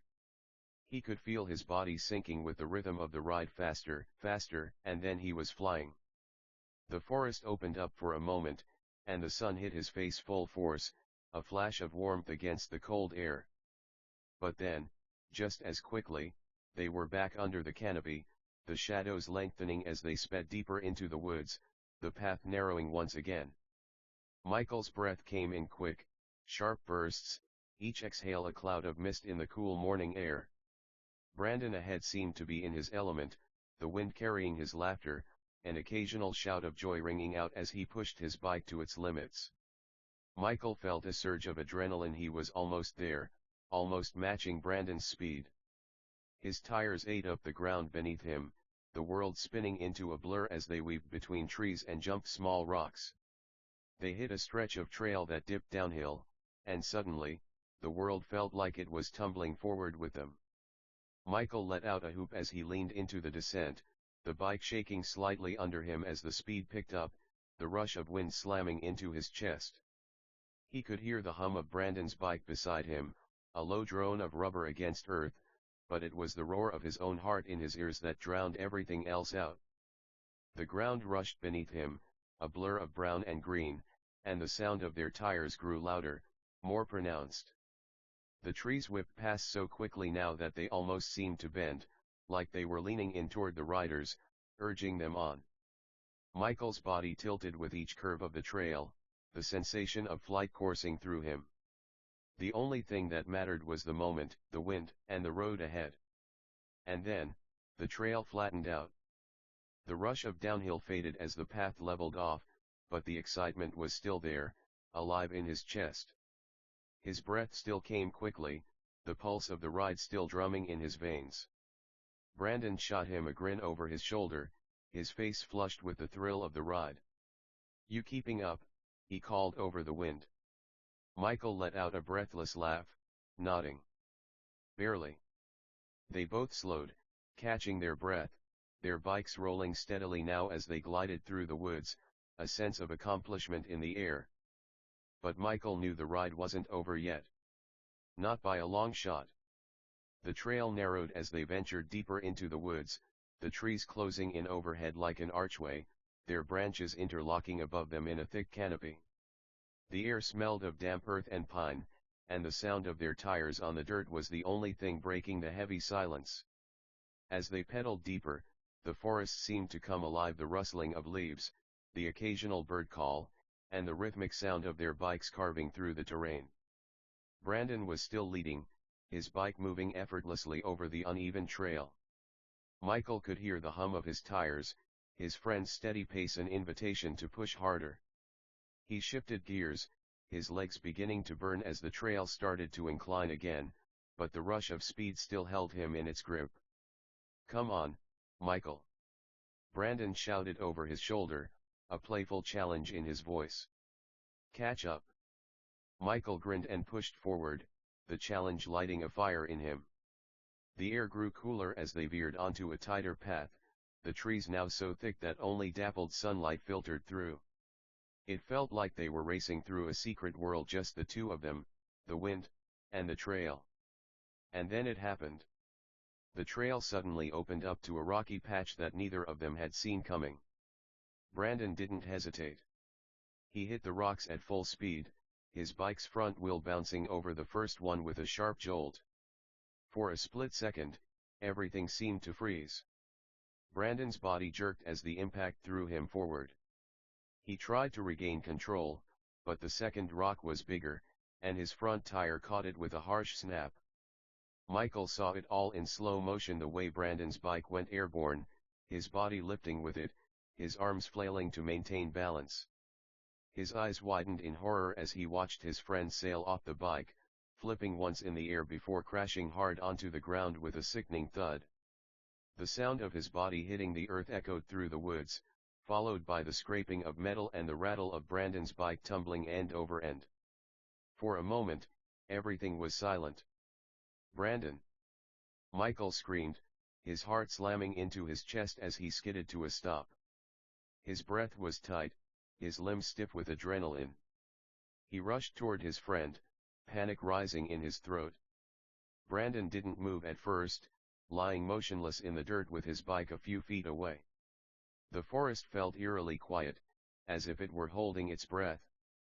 Michael's legs moved before his mind fully registered, and he sprinted to his friend, his breath coming in ragged bursts. "Brandon," he shouted again, kneeling beside him. His hands trembled as he reached for Brandon's shoulder, gently shaking him. His friend's eyes fluttered open, glazed with pain and confusion, but there was something else: fear. "Brandon, are you okay?" Michael asked, his voice cracking, panic crawling under his skin. He could see the blood. It was dripping from Brandon's forehead, staining his shirt, his arms. A jagged scrape along his leg, and a nasty bruise already forming around his elbow. Brandon groaned, his voice a rasp. I think I'm okay," he muttered, but the words were weak, and his eyes squeezed shut in pain. That hurt, man." Michael's hands shook as he checked him over quickly. His friend's face was pale, and there was blood, fresh, thick blood trickling from a cut on his forehead, right above his brow. His knee was scraped, the skin torn raw, and there was more blood on his hands as he tried to push himself up. "Don't move too fast," Michael said, his voice steadying as he reached for his phone, his heart still hammering in his chest. He was trying to stay calm, but it was hard. "You've got some bad cuts." "I'll call for help, just stay still." Brandon groaned again, though this time, it sounded like a half laugh. "Help? Dude, I just need a minute." He tried to sit up but winced, his body clearly protesting the movement. Michael gently pushed him back down, his eyes scanning the injury again. "You need to stay down, Brandon. You took a nasty fall." His heart was racing, and a feeling of dread washed over him, but he kept his voice steady, forcing himself to focus on the present. He couldn't panic now. "I don't think I'll be riding again today," Brandon said, trying to joke but wincing as he touched the gash on his forehead, smearing the blood across his hand. Michael pulled off his jacket, wrapping it carefully around Brandon's leg to try to stop some of the bleeding. "Let's just get you out of here. We'll figure out the rest later. But you need to stay still for now." Brandon nodded weakly, leaning back against a rock. His breath came in short, sharp bursts as he glanced up at Michael. "You didn't have to stop, you know," he said, though it was obvious the pain had taken most of the strength from his voice. "I wasn't going anywhere," Michael replied, his voice soft but firm. "We're getting you out of here. Just hang tight." By the time the sun began to dip lower in the sky, casting long shadows across the woods, Brandon was back at his house, propped up on the couch with an ice pack pressed to his forehead. His leg, though wrapped tightly in bandages, throbbed with dull pain. His hands were still stained with the blood from his cuts, and the bruises on his arms and legs were already starting to darken into shades of purple and blue. Michael had stayed with him for a while, making sure he was comfortable, trying to distract him with talk of the ride, the woods, anything to keep his mind off the pain. But now, as the quiet stretched on, it was clear that something was different about Brandon. He hadn't said much in the past hour. No jokes. No sarcastic remarks. Just silence, broken only by the occasional shift of his body as he tried to get comfortable on the couch. Michael had eventually left to grab some food, promising to come back soon, but Brandon hardly noticed his departure. The house felt empty now, too quiet. Brandon stared out the window, watching the sky turn from orange to a deep, cool blue. The trees outside were swaying in the breeze, the same trees he'd flown past earlier that day, the same path where he'd felt the rush of freedom. He remembered the feeling of flying through the woods, the wind, the adrenaline, the excitement of the ride. And now, all he felt was an overwhelming weight, pressing down on his chest like he couldn't catch his breath. It wasn't just the pain from the fall. That was easy enough to ignore, like a dull throb that would fade eventually. What was harder to ignore was the emptiness he felt in the pit of his stomach, that gnawing, hollow feeling that wouldn't go away. The fall, it wasn't just a bad accident. It was a wake-up call. Brandon had always been reckless, always pushing limits, chasing the thrill, but now, he couldn't help but think about what would have happened if he hadn't been able to regain control. What if he hadn't hit the rocks just right? What if he had fallen harder? What if the next time was worse? The thought kept spiraling in his mind, the what-ifs multiplying, growing darker by the second. The adrenaline, the excitement, it was all temporary. It was a high that always wore off, leaving him empty again. And then there was the feeling that had crept in the moment the accident happened. The sharp realization that he wasn't invincible. That even though he acted like he could handle everything, like he was always on top of things, always in control, he wasn't. He wasn't any different from anyone else. One wrong move, one small mistake, and everything could come crashing down.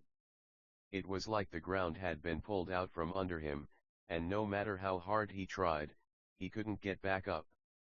He reached over to the coffee table, picking up the glass of water Michael had left for him.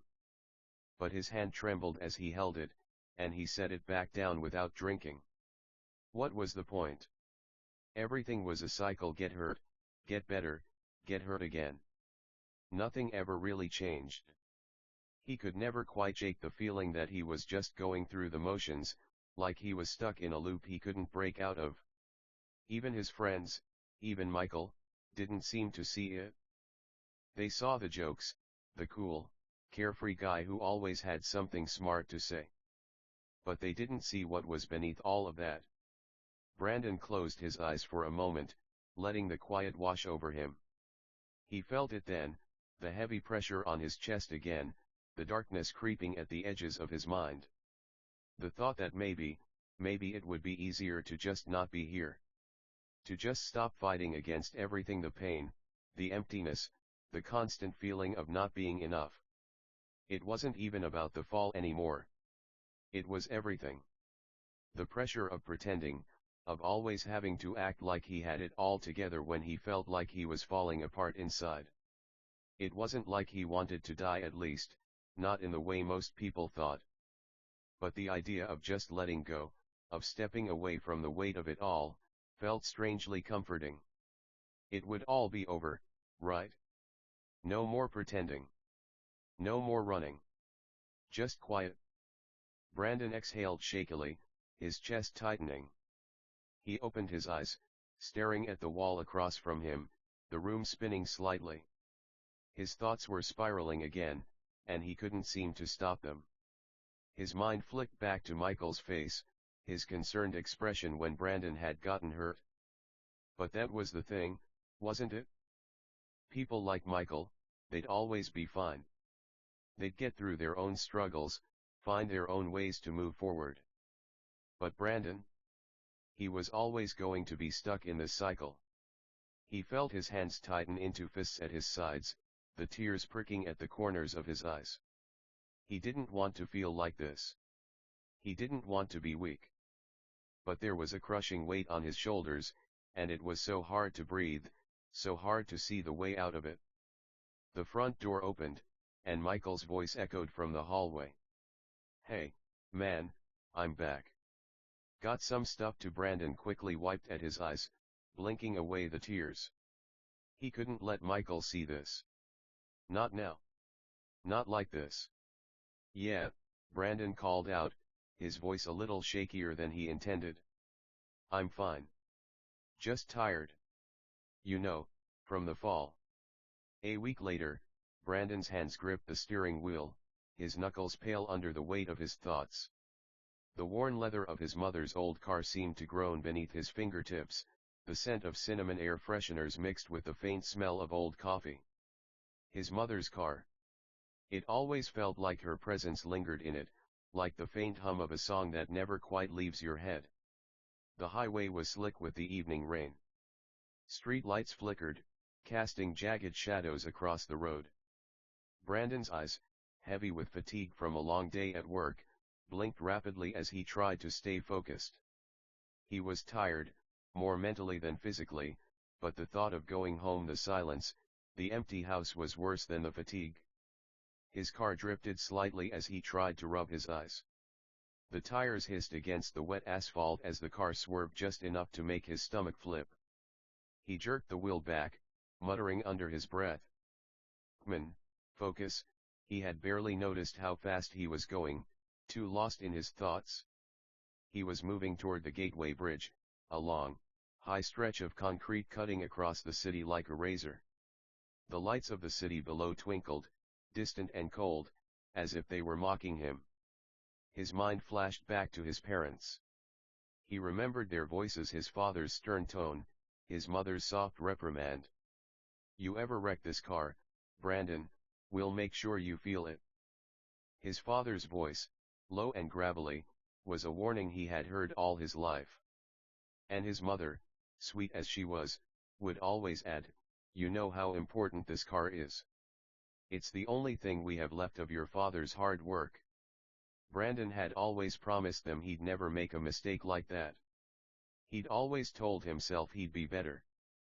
But here he was, alone, driving too fast, with only the thumping of his heart and the raindrops pelting against the windshield as company. A flash of light blinded him, a car's headlights from the opposite lane. He squinted, trying to refocus, but it was too late. The tire of his mother's car hit a slick patch, and the world tilted sideways in an instant. Everything happened in a brutal, surreal blur. The car spun, and for a moment, he could hear nothing but the violent screech of metal against pavement, the shuddering of the body under him as the world seemed to fold in on itself. His body was tossed around like a rag doll. His head slammed against the side window. Pain exploded in his skull. He felt his arm twist at an odd angle, a cracking sound that made him scream, but it was swallowed by the chaos around him. His seat belt tightened cruelly around his chest as the car spun again, and his breath left him in a violent rush. Crash! Everything stopped. For a heartbeat, all Brandon could hear was his ragged breathing and the deafening silence that followed. The car had come to a complete stop, half dangling off the edge of the bridge, the guardrail bent like paper, barely holding it in place. Rain pelted against the hood, and he could see the blinking red taillights reflected in a pool of water that gathered around the car. His chest heaved with the struggle to stay conscious. His head throbbed, and the pain in his arm was almost unbearable. His fingers shook as they tried to grip the steering wheel, but his body felt numb, foreign. He couldn't move, couldn't breathe. He didn't know how he managed to open the door, how he managed to stumble out, his legs barely holding him up. His body screamed in agony, but he forced himself forward. He wasn't sure if it was desperation or something else, but the Gateway Bridge was ahead of him, and the city below felt so far, so unreachable. The traffic on the bridge seemed to be moving slower now, like time itself was stretching. He made his way to the edge, the wind biting at his skin, the cold rain stinging his face. He looked down at the lights below, 1,000 tiny reflections in the abyss.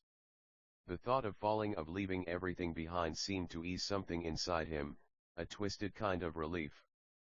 His breathing was shallow. He could barely make out the sound of cars behind him, the whirling of their tires on the wet pavement. But all that mattered was the quiet. The stillness. He could almost hear his parents' voices again, but they were distant now, far away, like echoes of a time long past. Brandon took a deep, shuddering breath, then stepped forward. The ground beneath his feet felt like it was slipping away as he moved toward the edge. His body wasn't ready, but his mind was already gone. "Michael, don't forget me," and then, with nothing but the void below him, he leaped. The world spun in his last moments, the wind rushing past him, his body weightless until it all came crashing down.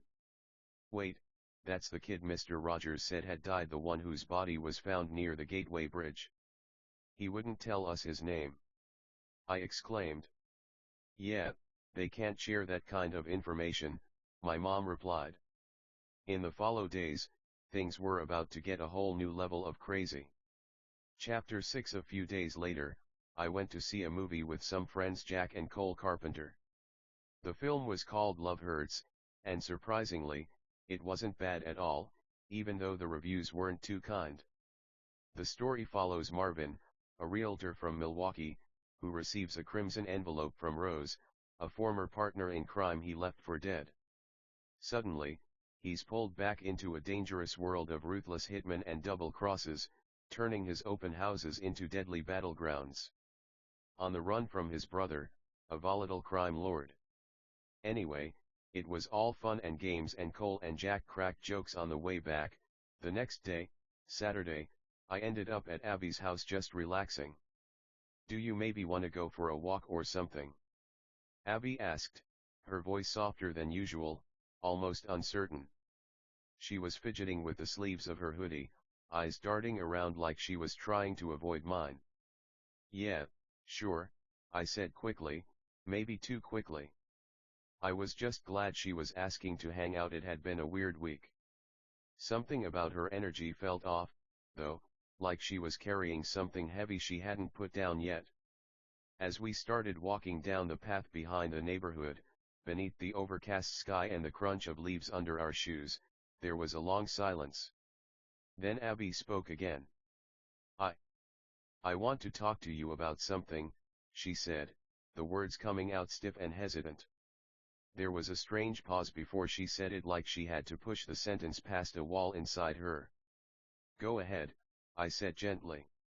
"I'm listening." She took a shaky breath, then looked at the ground as she spoke. "There's someone in my class. They've been hurting me. Like, really hurting me. They dig their nails into my skin, pinch me so hard it leaves marks. And they told me." Her voice cracked slightly. "They said if I told anyone, especially you, they'd kill me." My chest tightened. I stopped walking. "Who is this person?" I asked, my voice calm but firm, trying not to panic, even though I felt like screaming. "I can't tell you," she said quickly, shaking her head. Her voice was suddenly defensive, like the very question made her want to run. I tried again. I asked gently, then more urgently. I promised I'd help, that I wouldn't let anything bad happen. But every time, she just shook her head, eyes filling with fear but her lips staying sealed. Eventually, realizing I wouldn't get an answer, not today, I stopped pressing. We walked back to her house in silence, the weight of everything she said hanging in the air like fog. When we got inside, we didn't talk about it again.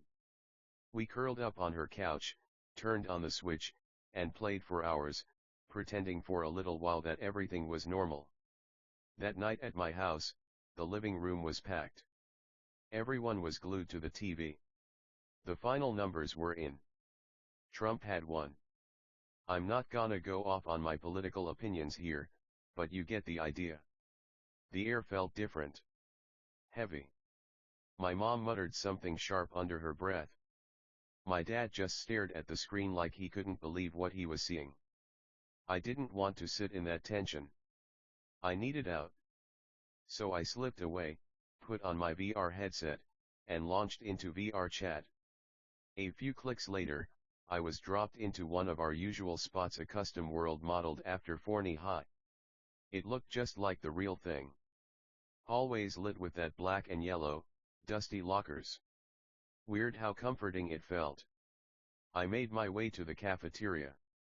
It was late in the world, too dim lights, empty tables, quiet. Jacob was already there, sitting alone at one of the long lunch tables near the window, hoodie pulled up on his avatar. His fingers tapped against the fake tabletop, just like he did when he was anxious. I sat down across from him. "Hey," I said. He looked up. "Hey," he replied, voice low. We sat in silence for a few beats. "You saw the news?" I asked. Jacob nodded. "Yeah. Watched it with my parents, had to bail before I said something I'd regret." "Same," I said. I laughed a little, but neither of us smiled. He leaned forward a bit, like he was about to say something heavy. "You heard about Project 2025? I shook my head. No. What is it? He studied me for a second, then said, it's this political plan, like an actual documented blueprint. If Trump sticks to it or even half of it, it's gonna hit people like us hard. My brows furrowed. What do you mean, us? Jacob sighed. Logan, they're going after a lot of us. Autistic people, disabled folks, queer people, people of color. This thing is built to tear down protections, programs, support systems. Everything. I sat back a little. Wait, seriously? Yeah, he said, voice firm. And I'm not just saying this to scare you. You're autistic. I'm autistic. I'm also gay. And trans. That's 3 reasons for them to target me. And your friends? The ones who aren't white? Yeah, they're not safe either. This isn't just policy. This is personal. I stared at him, the cafeteria around us suddenly feeling more like a bunker than a high school lunchroom. Why isn't this all over the news? I asked. It's out there, Jacob said. But people aren't paying attention. Or they think it's just another political scare tactic. But I've read the documents, Logan. They're serious. And we need to be, too. I didn't know what to say. For a moment, the only sound was the quiet ambient hum of the virtual world. I didn't know, I finally said. Most people don't, Jacob said, voice barely above a whisper. That's why I'm telling you. Does this mean everything I did last year was basically for nothing? I asked, my voice low. Jacob looked at me, eyes intense. Logan, have you not heard what some of the kids at school are saying? That autistic people, trans people, and black people are all targets now. This isn't just one group anymore, this is a triple threat. He paused, then added, last time, it was mostly just autistic folks they were coming for. Now they've got a whole new idea of what normal is, and anyone outside of that. We're the enemy.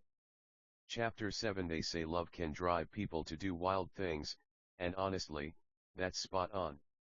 Now, I'm not talking about myself here, but rather a few others. Trust me, this situation isn't unfolding the way you're expecting. Things rarely do anymore. If you think what you've heard up to this point sounds crazy, just wait. The craziness is only getting started. A few weeks had gone by since the whole Project 2025 reveal, and honestly, it still didn't sit right with me. It was a lot to process. Jacob and I would often talk about how messed up everything was. I also became friends with Zachary in my journalism class, and he was totally right about Raven. She was just annoying, and it seemed like she was always giving him a hard time. But hey, it was Valentine's Day, and I didn't have anyone to ask out. Well, actually, that's not entirely true. I could have asked someone out, but I decided not to because I didn't think anyone would say yes. Was I wrong? But honestly, that's not the point. The real issue started when things went south. It was during my 8th period when I was heading to class, and then Peyton and Riley appeared around the corner, holding hands. Cue the suspenseful music. I had a feeling I was about to be accused of being jealous, but honestly, I couldn't care less about who Peyton is with. In fact, at the end of last year, though it might sound cliché, my days of letting her control me were over. Let's just say, things ended with quite a bang. Honestly, I've always hated Valentine's Day because it reminds me of those times when I had to deal with her, and even when I was with her, oh Lord, those times actually happened. But I'm telling you right now, this won't be some final hour and united again type of sequel, trust me. Now I'm just sitting here because we don't have much work to do, and the events unfolding are making me seriously consider renaming this book to Crappy Valentine's Day. But that's not really the main focus of this story, or is it? Cue the ominous music anyway.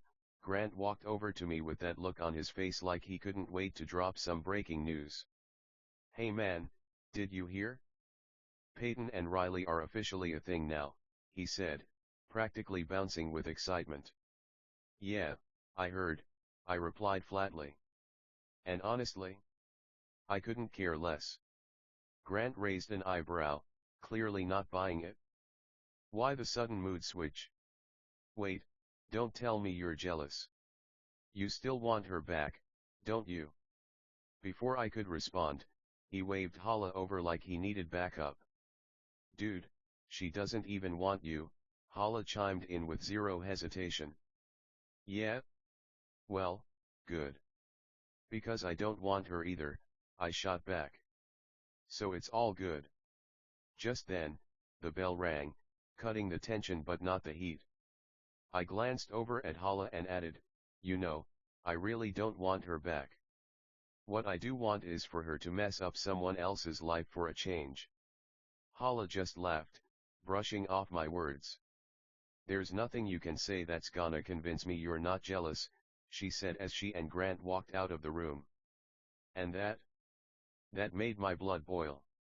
I had after-school tutorials that day, but the idea that they thought I was jealous made my blood boil. I was fuming, so I opened my Gmail and that's when I made the worst mistake. I thought about it for a second. Grant had gotten mad because I made a joke about him and Hala. How would he react to this? It probably didn't matter. If they had an issue they would take it up with me, which, spoiler alert, they did, but I'm a stupid idiot and did it anyway.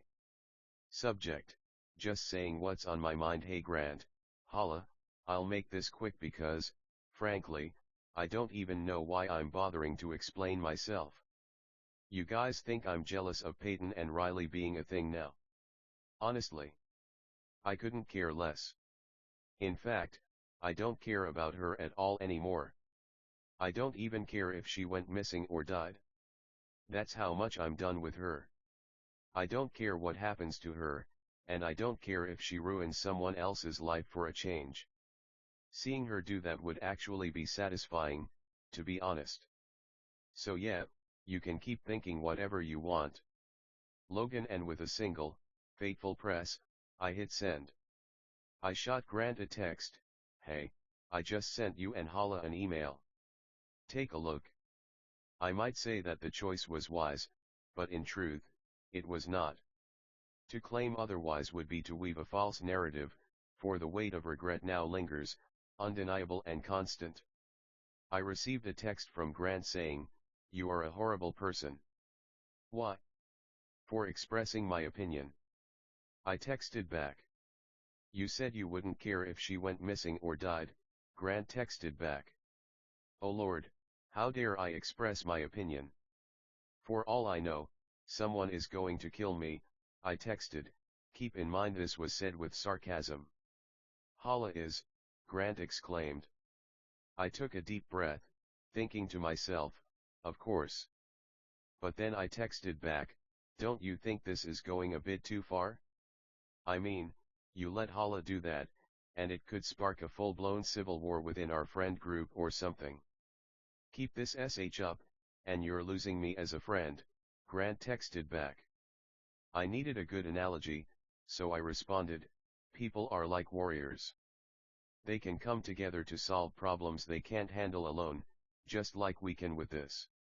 Well then. I guess this is a warrior's civil war, Grant texted back. Before I could say anything else, Grant blocked my number. I tried not to think too deeply about it. Whatever was going to happen, I wasn't sure I was ready for the next day. The next day, I walked into school with a pit in my stomach, uneasy about the possibility that Hala might actually follow through on whatever she was planning. I didn't bother trying to make sense of why she had suddenly become so fiercely loyal to Peyton again. Whatever the reason, it felt like a storm was brewing, and I was just trying to stay out of the worst of it. By lunchtime, I was sitting with Jacob, trying to shake off the tension. Dang, how did you manage that one? He asked, raising an eyebrow. Honestly, I was asking myself the same thing. So I took a deep breath and started explaining everything. Jacob shouted, if she's going to kill you over that, that's effing insane. As if on cue, Peyton and Hala walked by, though luckily they didn't notice us. At that moment, I honestly believed Hala was fully on board with the idea of killing me, and she wouldn't have hesitated to do it in public. The fact that Jacob and I were sitting right in front of her didn't make things any better. "This is insane," I whispered to Jacob. "You think?" Jacob replied, his tone dripping with sarcasm. It wasn't long after I sent that email that I ran into Grant in art class. He was sitting at a table, his eyes glued to his sketchbook, but the tension in his body was unmistakable. The moment he saw me, he didn't even try to hide the frustration on his face. "Logan," Grant said, his voice tense. "We need to talk." I wasn't exactly thrilled at the idea, but I knew it was coming. "Yeah, I figured," I muttered, sitting down across from him, trying to keep my cool. Grant didn't waste any time. "Dude, what the heck was that email about?" "You know, the one you sent to me and Hala." I felt a wave of embarrassment wash over me. I should have known better. I was upset, all right, I said, rubbing the back of my neck. I was sick of everyone thinking I was still hung up on Peyton. I'm done with her. Honestly, I don't care who she's with anymore. Grant cut me off, shaking his head. "That's not the problem, man. It's what you said. You went way too far. Saying you wouldn't care if she went missing or died." "What the heck?" I winced. "Yeah, okay, maybe I was being a little dramatic. But you don't get it, Grant. She's ruined my life for so long," I sighed, trying to find the right words. "I just wanted her to get a taste of her own medicine. I want her to mess with someone else for a change, not me." Grant's expression softened a little, but he still looked upset. "I get that you're upset. Trust me, I do. But that email? That's not just being upset. That's something else. And you gotta understand, Hala didn't take it lightly. Before she read it, the first thing she said was, that BH sent us emails." My stomach dropped. "She really said that?" Grant nodded, his jaw tightening. "Yeah. And now you've got Hala thinking you're just bitter and angry. Like, you're just throwing around stuff like that because you're jealous or something." I ran my hands through my hair, frustrated. "I'm not jealous. I don't care about Peyton anymore. I care about not letting her get away with messing up other people's lives." But no one's listening. Grant leaned back, looking at me like he was trying to figure out where to go with this. "I know you don't want her back. But that email? That made it look like you do, man. And that's gonna make things worse with everyone, not better." "Yeah, well, you didn't see what I saw. You didn't feel what I felt when I was with her," I shot back, my voice rising a little. "I don't want her. I want to move on. I just want her out of my life for good. So, if that means saying something crazy, then fine, but I wasn't trying to hurt anyone. I just wanted to be done with it." Grant held up his hands in defeat. "I get it, Logan. I really do. But sometimes you gotta be more careful with how you express yourself, especially when it's stuff like that. And sending that email to Hala? That's not gonna help you move on. It's just making everything worse." I looked away, letting his words sink in. I didn't want to admit it, but he was right. "So what now?" I finally asked, looking at him. "Do we just pretend like nothing happened?" Grant shook his head. "No, but you gotta be ready for the fallout. Hala's mad, and honestly, I don't know how she's gonna react. You've got to figure out how you're going to fix this before it blows up even more." I groaned, the idea of more drama making my head ache. "Great. Just what I need, more drama." Grant let out a small laugh, but it was forced. "Yeah, well, when you send emails like that, It kind of comes with the territory. Yeah, no kidding, I muttered, running my hand over my face. Grant stood up, picking up his sketchbook. He paused for a moment, then pulled out his phone and unlocked it. His fingers hesitated, and then he texted me. Look, I'm not saying you should apologize for how you feel, but maybe tone it down a little. And maybe, don't send any more emails for a while. I glanced at my phone, seeing a text notification from Grant. I just unblocked you. We'll figure this out. Just, please don't send anything like that again. I felt a wave of relief mixed with guilt. At least he wasn't completely done with me. I gave a short laugh. Yeah, noted. Grant gave me a nod and walked off, leaving me sitting there, feeling the weight of everything I'd just said and everything I was about to have to deal with. When 8th period finally arrived, and it came around way too quickly that day, I found myself in the classroom, feeling as though Grant was staring me down. I knew Hala would probably end up beating my face. Yeah, my face, that's definitely where I was going with that no-slip UPS here, totally not gonna swear. Anyway, back to the story. I'm freaking out because I know Hala is about to walk into class any second. What was I supposed to do? She was about to arrive any second. I could hear Hala walking down the hallway, tap, tap, tap, tap, then an eerie pause for no reason, tap tap tap, another unsettling stop, muttering swear words to herself, and then more tap, tap, tap. Grant shot me that well? Do something, look. I mean, what was I supposed to do? I looked around, noticed the board wasn't getting much use, and figured, hey, why not?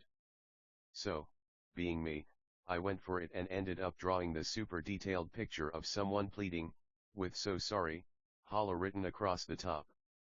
She walked into the classroom, and I honestly thought I was going to die. I was really convinced I was done for. Hala can break bones when she wants to, don't ask how I know, it's not what you think, I swear it's not like that, really, I promise. She turned towards me, and let me tell you, it was absolutely terrifying. I could feel the fury and rage in her eyes, like she was ready to explode. I was totally going to die.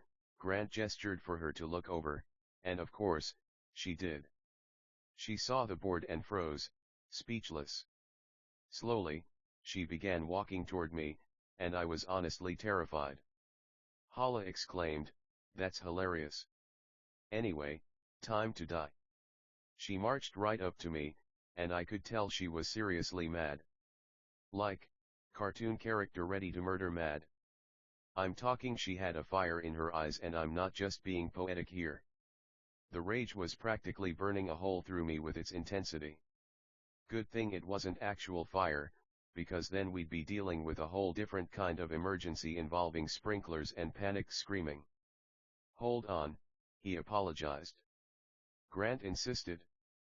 Hala swung around, her voice sharp with disbelief. Why are you defending him? He wished death on Peyton. Grant countered, he was angry. We all say things we regret when we're upset. Nobody deserves to die over a heated argument. Look, Hala, we know you're capable of taking things too far, but think about it. He said he was sorry. He simply reacted badly to being blamed.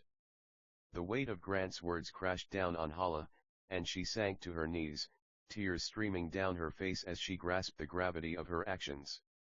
Just kill him already. Peyton's voice sliced through the tension. I sighed, resisting the urge to strangle her. You really want to play this game again? I asked, already knowing the answer. Well, sometimes you gotta play a game more than once to win, she chirped back, the infuriatingly optimistic glint in her eyes promising another round of her particular brand of chaos. I swear, that girl never gives up on her endeavor to try and end my life. You'd think she would have learned after the first time I kicked her, in the back, let's go with that. Hala remained motionless, her face pale but resolute. No, she whispered, her voice thick with unshed tears, a single word that echoed with the weight of impossible burdens. Nobody is getting hurt on my watch. The quiet defiance in her voice was a fragile shield against the storm brewing around us, a shield I feared would shatter at any moment. Grant shuffled over to Hala. Logan, I'm sorry, I'm just, She trailed off, looking like a kicked puppy. Hala wasn't having any of it. Just shake her hand, she practically yelled. Heck no, I ain't shaking hands with her, I told Hala, but will you still forgive me? Yes, she practically screamed it. Just then, Zachary strolled past the doorway, gave a little wave to someone. I think it was me, but honestly, I couldn't be sure. I waved back, but he just kept on walking. No return wave, nothing. Made me wonder if I was imagining things. By the way, Logan, how did you know I was planning to kill you? Hala asked, voice laced with menace. Grant told me, I stammered, fear creeping into my voice. Hala's head snapped toward Grant, thankfully not literally. Come on, what do you think this is, some twisted horror tragedy? Her attitude shifted in an instant from sorrowful to playfully irritated, like someone who just realized their favorite show spoiled the ending. Cyberpunk, Edge Runners, anyone? Yeah, we're all still recovering from that finale. Seriously? I'm mad at you now, Hala exclaimed. I swallowed hard. He showed me the text you called me a. Why did I say that? I should have thought it through before opening my mouth. But it was too late. Before I even finished, Grant was already on his feet. Grant snatched what looked like a plastic map holder, one of those cheap, hollow tubes used to carry rolled up papers. It didn't look like much, but in the moment, my brain twisted it into something heavier, something more dangerous, like it should have been metal. I flinched, expecting a solid hit. But it was plastic. Still, that didn't stop him. Grant gripped it tight, like he meant business, and then he charged. Everything that followed happened in a burst, but to me, it felt like time stretched. Not slowed down exactly, but sharpened, every detail slammed into focus. The sound around me thinned out, muffled by adrenaline, until all I could hear was my own breath and, faintly, the irritating laughter of you-know-who echoing somewhere behind it all. I shoved that noise aside. It didn't matter. What mattered was Grant barreling toward me, face set, that plastic tube swinging in his hand. I didn't even have time to think in full sentences, just flashes. He's coming from the left, if I move now, break it from the center. My arms crossed, muscle memory taking over before I had time to doubt it. And then he was there, right up in my space, and I reacted. I drove my fist forward, anchored it with the weight of my right arm, and struck just as his swing came in. The plastic crumpled like it had never been meant to last, splintering from the inside out. It broke with a dry, hollow crack, more of a snap than a bang, and pieces flew off, bouncing harmlessly across the floor. And just like that, it was over. Grant. Why did you do that? Hala exclaimed. Logan didn't need to tell you anything, Grant replied, letting out a sigh. Yeah, but it still wasn't necessary, I said. I guess, Grant muttered. The bell rang, and everyone filed out. Later that day, when I got home, I found an email from Hala. Fawzi, 11, Hala h.fawzi419@forneyisd.net February 14, 2025, 5:32 p.m. Hey Logan, hope you know that means you're cool now. Sorry for how I reacted. You're right, I think how I reacted was kind of bad. I'm just very protective with my best friends. I'm just the same way with you. I just don't like it when people are mean to my best friends, so I'm sorry, and I'm gonna make sure Grant apologizes to you because what he did to you was not okay. But yeah, I'm happy. We're friends again. Chapter 8. The next day in class, I was sitting next to Cole Carpenter. He was scrolling through his TikTok feed or whatever, kids and their TikTok. I thought it got banned, but I guess not. Cole tapped me on the shoulder. Hey, just wondering, are you going to prom? He asked. Yeah, Abby and I are probably going together. Why? I replied, a bit surprised. Cole paused. Come over here, let's talk about this in a private corner, he said, a little more urgently. I followed him. Our class had been bouncing back and forth between the theater and the tech theater room all day, so we ended up in a row of chairs tucked off to the side. We sat down, facing a board covered in numbers and scattered instructions. So? I asked, glancing at him, trying to read his expression. It's just, this is gonna sound crazy, but I have foresight, Cole said, eyes wide with seriousness. Cole, come on, foresight isn't real, I shot back, half laughing, half concerned. Maybe it is. Explain how. I knew you were gonna say that. Cole asked, raising an eyebrow. Did you? Could have been coincidence. Let me guess, some dream or something. I said, still skeptical. Kinda, actually, 2 dreams, he replied. The first one, we were sitting in this room having this exact conversation. I found this room this morning. The second dream is why I asked you about prom. I saw you being singled out. So, déjà vu is a thing, I muttered, trying to brush off the chill that ran down my spine. I have evidence, Cole said, his voice firm and eyes locked on mine. Go ahead, I replied, dripping with sarcasm, arms crossed like I was about to be thoroughly unconvinced. Spoiler alert, I was, Cole shared, back when I lived in Plano, I had this dream one night. In it, I was being driven to my lesson, whatever I was doing at the time, when suddenly a truck pulled over and exploded, killing all of us. The next morning, my grandmother was at the house, running late. That's when a truck explosion happened right where we would have been, at the exact time from my dream. Dude, that's just a coincidence. Dreams can't really come true, I exclaimed. My grandmother experienced it too. Just because it hasn't happened to you doesn't mean it can't happen, Cole exclaimed. What's your point in all of this? I asked. Usually, when I have dreams like that, bad things happen, Cole exclaimed. That was just one time, nothing bad happened, I exclaimed. We'll see, Cole replied. Chapter 9. The next day, something bad happened, but not to the extent that Cole had mentioned. It had nothing to do with the room or anything. A friend of mine nearly died. He almost took his own life. How did this happen, you ask? Better yet, who? Well, if I told you it was someone who kicks people in the back, would that ring a bell? If you guessed anyone besides Jack, you'd be wrong. Yes, it was Jack, and what was about to happen would be absolutely insane.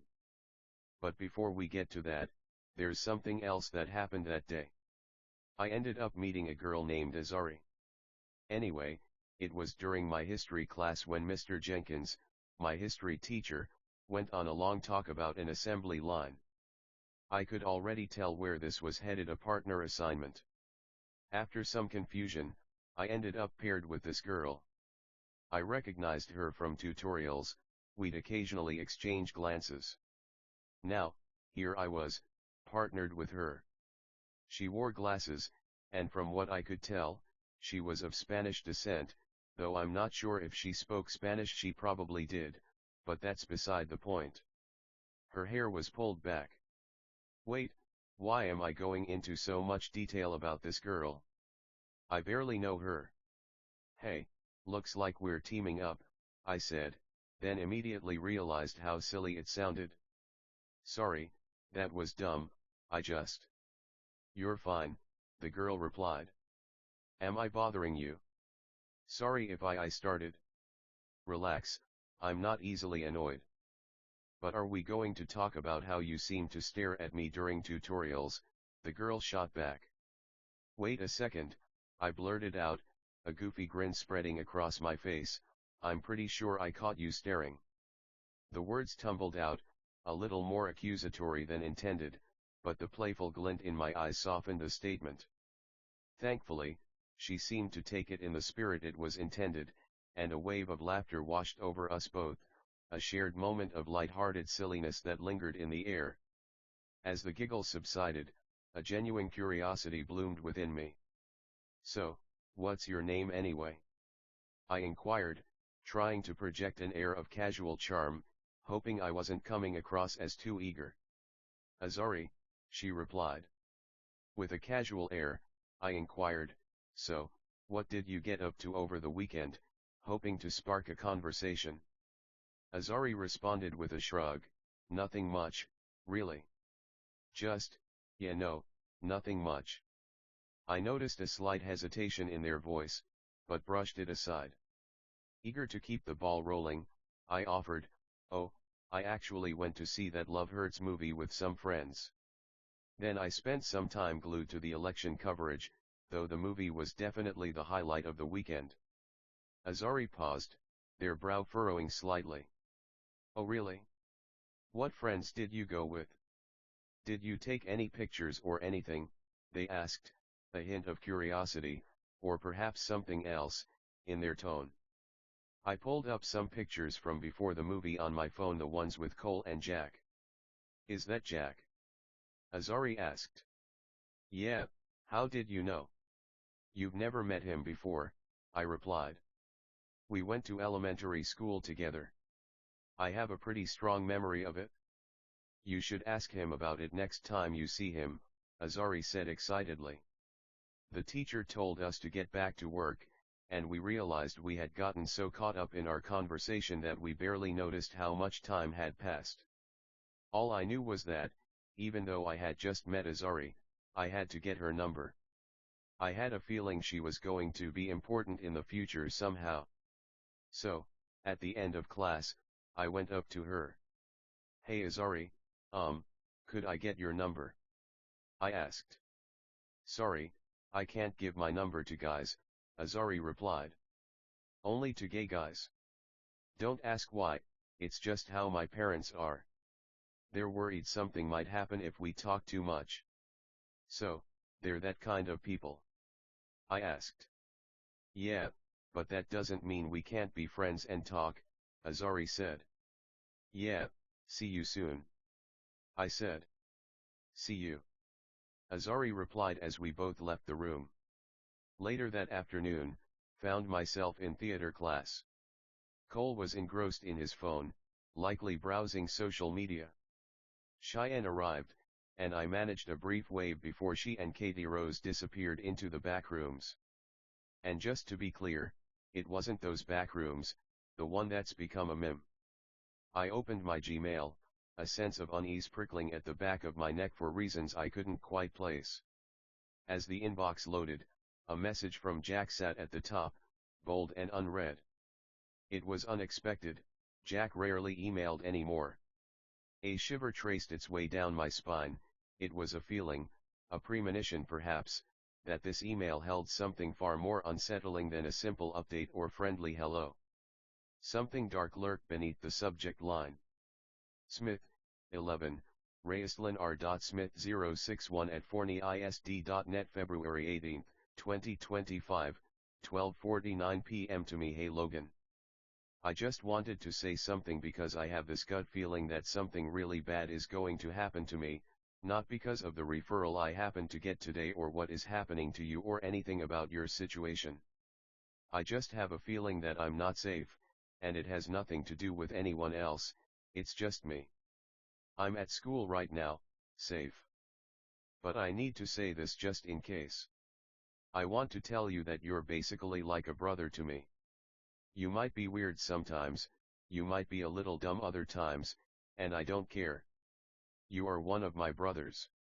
Even when you're weird, you still have a charm to you that I can't describe, an innocence that just cannot seem to break no matter what you experience or go through, a determination to fight back against the people who cause pain, just so you don't end up becoming something worse. It's something I've always found admirable, that level of self-control, despite being autistic and having problems controlling yourself. Despite people saying you don't know any better or that you can't control yourself. Please, keep going, no matter what. Continue to stay strong, continue to never hurt anyone. That's what I want for you. If you don't land that job at Nintendo, or Konami, or Sega or Capcom or any other big game company, it doesn't matter to me. Because you went for it. You believed you could, so you tried your absolute hardest. Don't let anyone tell you you're not good enough. You are a great person, and I have a feeling you always will be. If I end up not okay, please keep going. Don't ever stop chasing your dreams, and don't ever stop getting better. Keep getting better until nobody can ignore it. Until they're forced to acknowledge you. If I do end up okay, just take this as a compliment. Like I said, nobody else is in danger. Nobody else is endangering me, no plans have been made. I just wanted to say something in case I can't save me from myself in the future. Love ya brother, Jack. I stared at the email, dread pooling in my gut. Why did Jack sound like he was saying goodbye? Like he already knew he wasn't going to make it out alive, or maybe didn't want to. Cole, read this, I said, my voice cracking as I tapped him on the shoulder. That's a suicide note, Cole exclaimed, voice shaking. So what do? We can't just let Jack die. I shouted, panic flooding through me. We have to tell the counselor now, Cole said, already moving. I was right behind him, heart slamming in my chest. What if we're too late? I stammered, clutching the printout of Jack's email like it might fall apart in my hands. We won't be, Cole shot back, his voice sharp and fierce. We can't be. We tore down the hallway, weaving through clusters of students who barely had time to jump out of the way. Where's the counselor's office again? I gasped, panic fogging my brain. Near the main entrance. Cole shouted over his shoulder. Just run. Our shoe slapped against the floor with frantic, echoing thuds. Every second screamed in my ears, faster, faster. Jack's voice from the email echoed in my head, heavy and final. What if he's already? I choked, the words like glass in my throat. Don't say it. Cole snapped, grabbing my wrist and yanking me faster. We skidded around a corner, almost slipping. Some kids stared after us like we were crazy, but I didn't care. We didn't slow down. There. Cole yelled, pointing. The counselor's door came into view like a finish line. Without even thinking, I crashed into it, banging hard with my fist. Help. We need help. Cole shouted, his voice cracking. I could barely breathe. I just kept hammering at the door, praying someone would answer. Praying it wasn't already too late. An older woman finally cracked the door open, her expression tight with concern. Are you the counselor? I gasped, still breathless. Yes, I'm Ms. Morgan, she said. What's going on? What do you two need? Cole and I glanced at each other, both trying to speak at once, the panic rushing out of us. It's Jack. He sent us this email, I stammered, shoving the paper toward her. We think he's gonna, Cole tried to say, but his voice broke. Ms. Morgan's eyes sharpened instantly. She yanked the door open wider. Come in. Now. Tell me everything. We stumbled into Ms. Morgan's office, the door slamming behind us. I gasped, dragging my Chromebook onto her desk and fumbling to open it. He sent me this email. He's scared. He thinks something bad's gonna happen to him. Cole was pacing already, wild-eyed. I don't even know him that well, he blurted out. But he sounds, not good. Really not good. My Chromebook finally loaded, and I shoved it toward her. Here, read it, I said, breathless. Ms. Morgan leaned over, her eyes sharp. The room was silent except for the tiny clicking of the trackpad as I opened the email. She scanned it quickly, her expression darkening with every line. He says he's safe for now, she muttered, almost to herself. But he's scared of himself. He goes to a school called Goals, I added quickly, my throat dry. That's all I know. He's not here. Ms. Morgan straightened immediately, already reaching for her phone and keys. Stay here. You both did exactly the right thing. She didn't waste a second. Her voice went firm, fast, and professional as she called the front office. This is Morgan. We have a potential mental health crisis involving a student from Goals. I'm requesting immediate contact with their campus. Possible self-harm situation. Student is currently at school and identified himself as safe, but unstable. Cole and I sat there, frozen in place, helpless. My heart hammered so loud it drowned out everything else. Had we caught it in time? Was Jack already too far gone? Minutes crawled by like hours. Ms. Morgan hung up the phone and turned to us, her face serious but steady. They're sending someone to check on him right now. I nodded numbly, staring at the floor. I didn't know if I should feel relieved, or terrified, or both. We waited. And waited. Then my phone buzzed. I nearly dropped it, scrambling to unlock the screen. It was a text. From Jack. Hey. Thanks for telling someone. I'm okay. Seriously. Thank you, brother. I let out a breath I hadn't even realized I was holding, my hands trembling as I showed Cole the screen. He sagged back in his chair, relief flooding his face. Man, he muttered. Man, I thought we were gonna lose him. I nodded, swallowing the lump in my throat. We didn't lose him.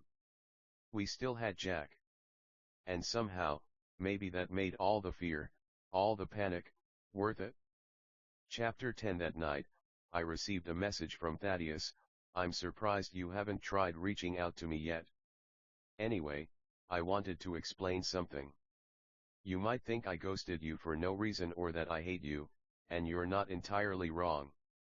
The reason I left was because of Alexis and Anna, but you, well, you had your part in it too. As for why I hate you now, I can't exactly tell you, at least, not in a way you'd understand. Knowing you, you'd probably do something reckless. I wasn't about to deal with whatever nonsense Thaddeus was throwing my way, so I just ignored the message. Did someone feed him diarrhea for breakfast, or more likely, his girlfriend dumped him? I decided it was time to dive into my quest and jump into a world with Jacob. I slipped on my VR headset and loaded into VR chat. A couple clicks later, I was back in our custom Forney High World hallways, glowing black and yellow, lockers scuffed just like IRL. Weird how comforting it felt. I headed for the cafeteria. Even virtual, it was late, dim lights, empty tables, the quiet hum of the place. Jacob sat by the window, hoodie up, fingers drumming the tabletop. I dropped into the seat across from him. Hey, I said. He didn't look up at first. Then, hey. A beat passed. So, the new phase? I asked. Jacob sighed, eyes dark. Tariffs, he said.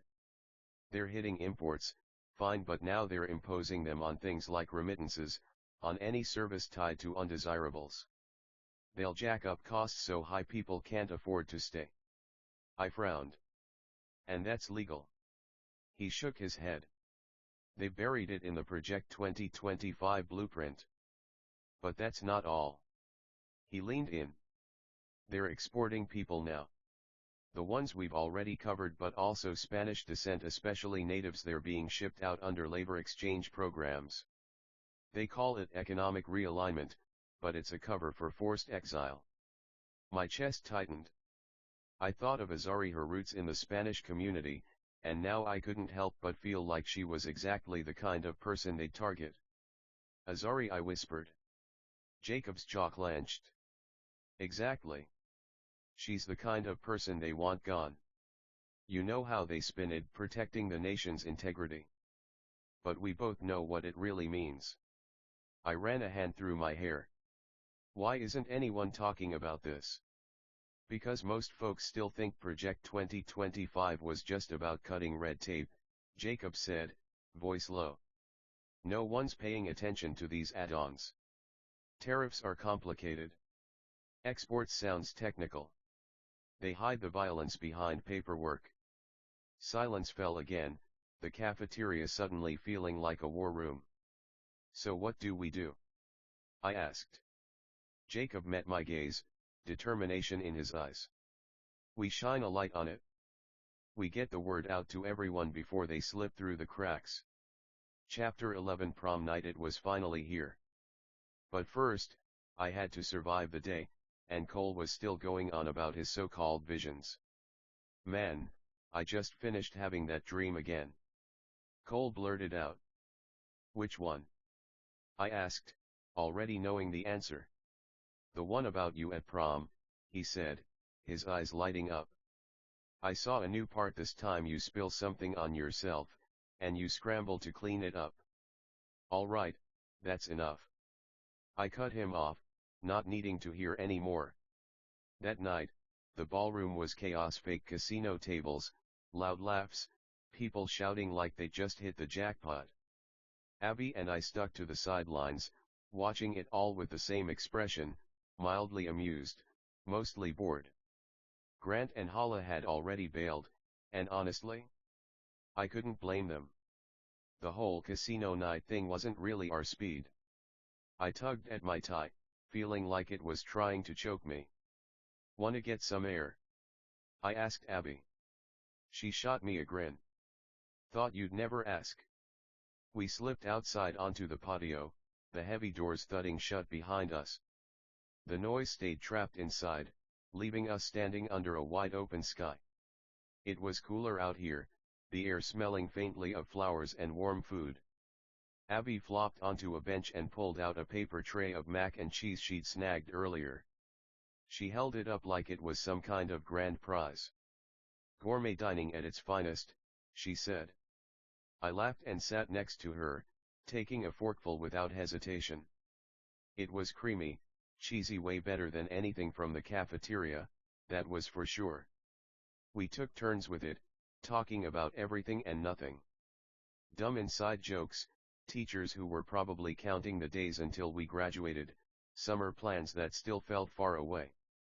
The weird thing? It felt right. Just the two of us, sharing mac and cheese on a patio while everyone else was busy pretending to be high rollers inside. People always teased us, said we acted like a couple, but we knew better. There wasn't anything complicated about it. We were just us. And that was more than enough. After a while, Abby bumped my shoulder with hers. Come on. I know a better spot. I followed her inside, past the glitter and noise, up a narrow staircase to the top floor. Up here, everything was quieter, just the low hum of the city and the soft creak of the old building settling in for the night. We found a window that stretched almost floor to ceiling. The view was unreal, the city spread out below us, the horizon lit up in streaks of pink, orange, and gold. The sun was melting into the skyline, setting the whole world on fire in slow motion. I leaned on the window frame, shoulder to shoulder with Abby. And then, I just looked. At first, it was the colors that hit me. 100 shades I couldn't have named if my life depended on it, not just orange or pink, but colors that felt like they existed only for this moment. Deep, bruised purples spilled out across the sky, bleeding into fierce, burning reds and soft, buttery yellows. Right at the edge of the sun, the sky shimmered a molten white so bright it made everything around it look sharper, more alive. The clouds looked like they'd been set on fire, each one edged in gold, glowing from the inside out. Some of them stretched long and thin, like lazy brush strokes dragged across a canvas. Others bunched together in heavy clusters, throwing shadows against the light, like dark islands floating on a sea of color. The sun itself was this living, breathing thing, huge and heavy, sinking lower and lower as if it was being pulled down by invisible hands. Every second it dipped closer to the horizon, the colors shifted, deepened, changed, like the sky couldn't make up its mind on how it wanted to say goodbye. I could see the way the light touched everything, the rooftops glinting like they were dusted in gold dust, the windows of distant buildings catching the sun and flashing like tiny mirrors. Even the trees far below looked like they were glowing, their leaves catching the last of the day's warmth. The air felt different too, like it was thicker, slower. Every breath I took was full of that golden hour smell, a mix of fresh-cut grass, warm stone, and something sweeter I couldn't quite name, like the world itself was breathing out one last sigh before night fell. Time didn't just slow down, it stopped. It was like we were standing in a painting, and if I moved too fast, I'd tear it apart. I could hear my own heartbeat, steady and calm, and the faint creaking of the old floor under our feet. Somewhere far off, a car horn honked, but it felt muted, distant, like a sound from another life. The sun kissed the edge of the horizon, and for a second, just one perfect second, it hovered there, huge and burning and brilliant. It was like it didn't want to leave either. The colors turned deeper, still fierce and dark and rich, a final flare before the night took over. The clouds glowed red at the edges, almost angry, almost desperate, like they were holding on to the last scraps of the day with everything they had. And then, slowly, the sun slipped below the horizon, leaving behind only a thin, glowing line that faded from gold to pink to purple to blue, darker and darker with every breath I took. I realized I'd been holding onto the windowsill a little tighter than I meant to, like I could anchor myself here, keep this moment from ending. Abby stood quietly beside me, not saying a word, not needing to.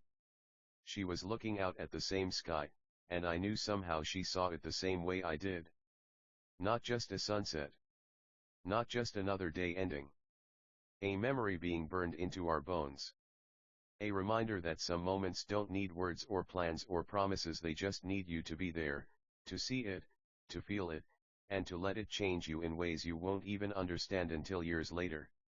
We stood there until the last hint of light faded into night, and the stars began to prick through the dark. Neither of us spoke. We didn't need to. But suddenly, things took a turn. I overheard a group of kids talking, chatting and laughing like they didn't have a care in the world.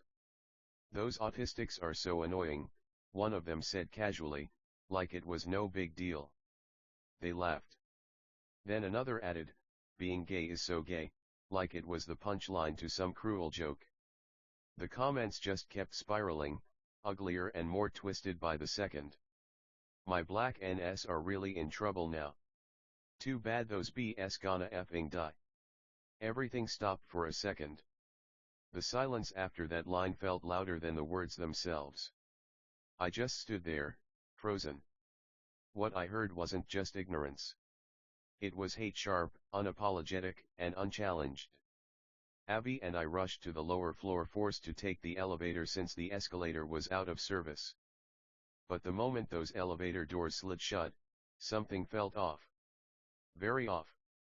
As we stepped into the elevator, a girl from another group snapped her head toward us, eyes narrowing. "Logan and Abigail Easter," she said coldly, like she'd been waiting for this moment. My pulse quickened. "What do you want?" I shot back, voice low and sharp.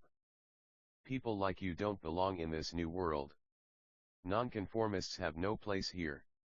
The air grew heavy as others in the elevator turned their attention to us, their expressions a mix of curiosity and contempt.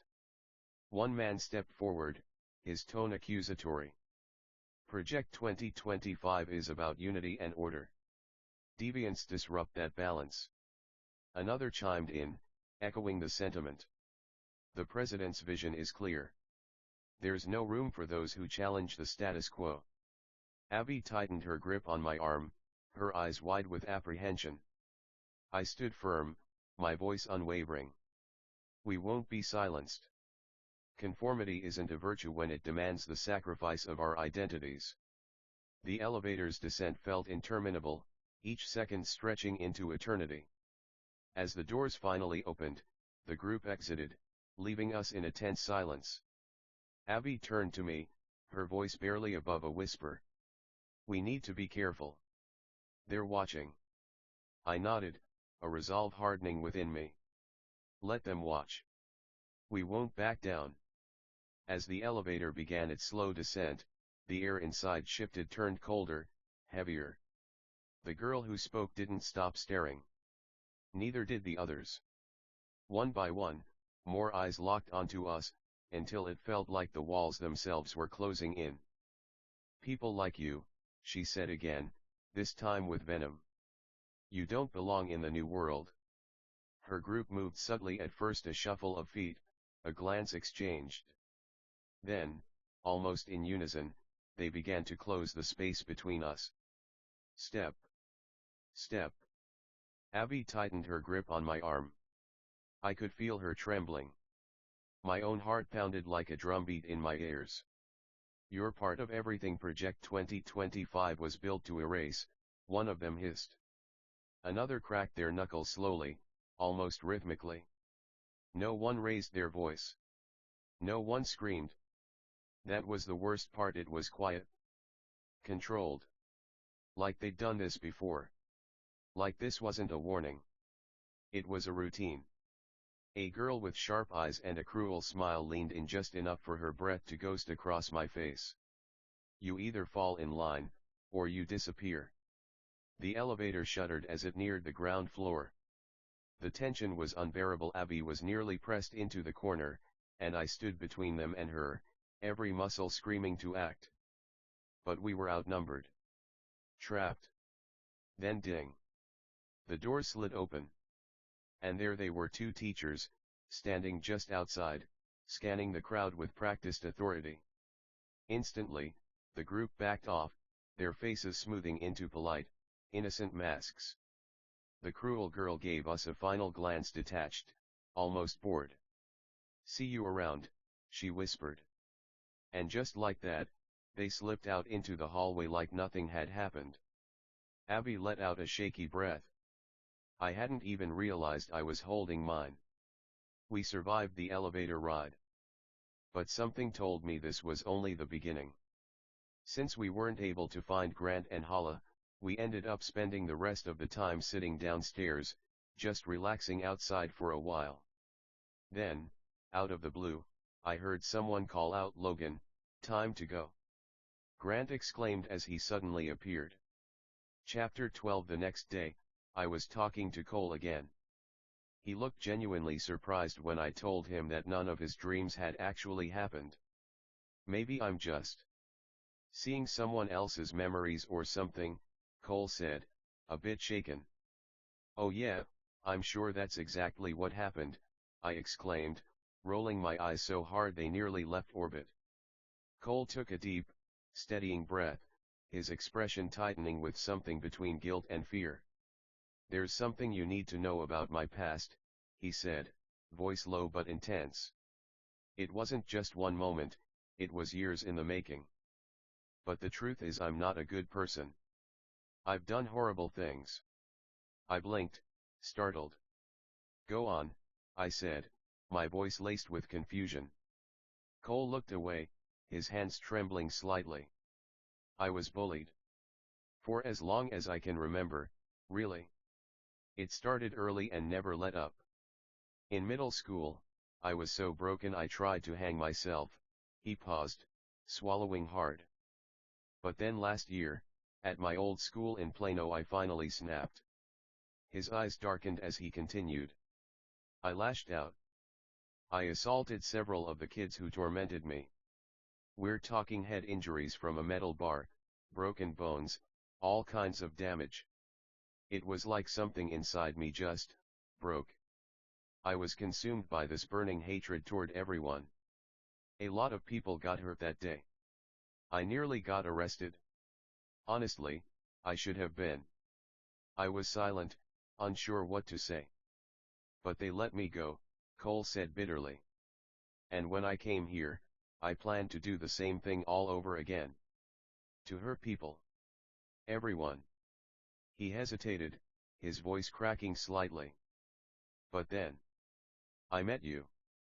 Oh, well, I stammered, unsure of how to respond. The words caught in my throat, tangled and heavy, none of them enough to grasp the weight of what Cole had just shared. Cole let out a deep breath, his gaze hardening slightly. "You're speechless," he said, a faint smirk playing at the edge of his lips. "That's about what I thought. I suppose I should tell you the full story." His voice grew quieter, like he was speaking to himself as much as to me. And suddenly, I found myself pulled into his past. In 7th grade, Cole's world was already heavy with the weight of the years before him. His steps were slow, deliberate, as if he could control the hurt by walking at the same pace as the cruel whispers that followed him. Every day was like a new variation of the same cruel symphony, insults whispered just loud enough for him to hear, laughter echoing behind his back, eyes always watching, always judging.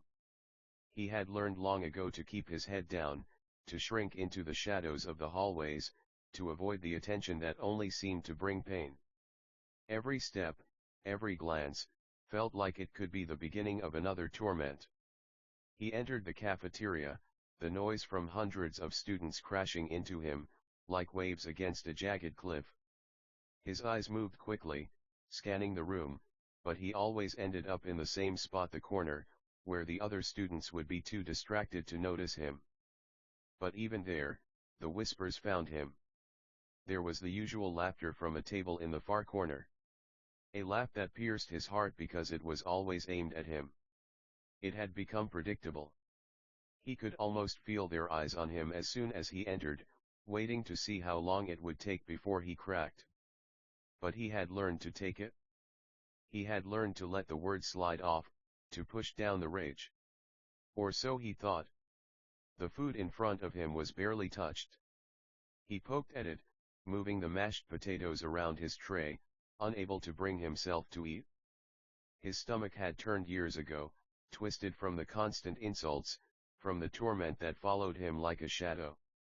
No matter how hard he tried to pretend it wasn't there, it was always in the back of his mind. Always lurking. A tray scraped the floor, loud enough to catch his attention. "You dropped your food, idiot," someone yelled across the room, a voice full of smug amusement. The laughter followed, and his heart sank. His hand gripped the edge of his tray tighter, knuckles going white. He didn't look up, he didn't need to. The voice came from one of the usual suspects, one of the kids who liked to make him feel small, insignificant. He looked down, forcing himself to stay calm, but every part of him screamed to get up, to shout back, to do something to stop the weight from crushing him. "Pick it up," the voice called again. "Pick up your trash, loser." Cole's hands shook as he bent to gather the pieces of his food, every part of him burning with the urge to lash out, to hurt them the way they hurt him. But he didn't. He couldn't. He just bent lower, moving slower, trying to hold it together. The taunts followed him all the way to the trash can. When he finally threw the remnants of his lunch away, he didn't look around. He couldn't. He didn't want to see them watching him, waiting for him to break. At night, the silence in his room felt suffocating. He sat on the edge of his bed, the darkness of the room pressing in around him, his hands cold as they gripped the edge of the blanket. His mind was a constant whirl of thoughts, each one darker than the last, each one pulling him deeper into a place he couldn't escape from. He had been thinking about this for a while. There had been moments in the past where the idea had floated through his mind, just a passing thought. But tonight, it wasn't a thought anymore. It was a plan. His eyes flicked to the corner of the room, where the rope sat. He had tied it earlier, when the house had been quiet, when his mom was downstairs, when no one would come in and stop him. Cole stood up slowly, moving toward the corner. His hands were shaking as he picked up the rope. The knot was simple, something he had learned online, something he thought would make it quick. He had seen enough to know how it worked, enough to know that this would be it. He tied the knot around the beam in the ceiling, making sure it was secure. Then, he stood on the chair, looking up at the rope, at the way it dangled there, waiting. His chest was tight, his heart pounding in his ears. But as he looked at the rope, the cold reality settled in. And then, just as he reached for the rope, a flash of something stopped him, a thought, a memory, something that had always been in the back of his mind but that he hadn't fully processed until now. His little cousin had always looked up to him. Always wanted him around, always wanted his help. Cole froze. The knot in his chest seemed to loosen just slightly as the image of his face flashed in his mind. The way he would ask him to help with homework or play games. The way he looked at him like he was important, like he was needed. Cole's hands trembled as he slowly undid the knot, the rope falling to the floor with a soft thud. He stood there, motionless, his breath shaky and shallow. The silence in the room felt different now, like it had been shattered, but he didn't know what to do with the pieces. The years passed, each one heavier than the last. By the time he was in 10th grade, the anger inside him had reached a breaking point. The jokes, the shoves, the whispered insults, they were too much to carry anymore. The weight of it all pressed down, suffocating him with every breath. He walked through the halls like a ghost, his eyes fixed on the floor, his thoughts swirling. But this time, something had changed. He wasn't willing to take it anymore. The rage inside him had built and built until it felt like it might explode. And he wasn't going to let it simmer anymore. He had been quiet for too long. When he saw them, those kids, the ones who always found a way to torment him, he didn't think. He didn't hesitate. He walked up to them, his steps heavy, his heart pounding, but his mind numb with fury. One of them sneered, "What's up, freak? You lost again." His voice was dripping with mockery, like it always was. Cole didn't answer. He didn't need to. His hand reached for the metal bar he had taken from the janitor's closet, and without another thought, he swung it hard. The sound of metal hitting flesh rang through the hallway. The first kid collapsed to the ground, clutching his head, but Cole didn't stop. The rage surged, hotter than ever, and he swung the bar again, hitting another kid across the chest. The kid went down, gasping, clutching his ribs as the others scattered, running from him in terror. He kept swinging, his vision blurring with the adrenaline, with the years of torment that had finally boiled over. He didn't care about the chaos around him, the screams, the panic. He didn't care about anything but the feeling of finally releasing the rage that had built inside him for years. When the siren sounded in the distance, he dropped the bar. His body was trembling, his heart racing. He didn't know what to do next. He didn't know if he had done what he needed to do. But he had done something. Finally. Chapter 13. That same day, just after the final bell rang and the hallways had begun their usual slow bleed into the chaotic rhythm of dismissal, I stood just outside the main entrance, right by the second column near the red-painted curb. The cement beneath my sneakers still held the warmth of the afternoon sun, and the smell of exhaust from idling cars drifted thick in the air, mingling with the distant laughter of a few underclassmen clustered near the bike rack.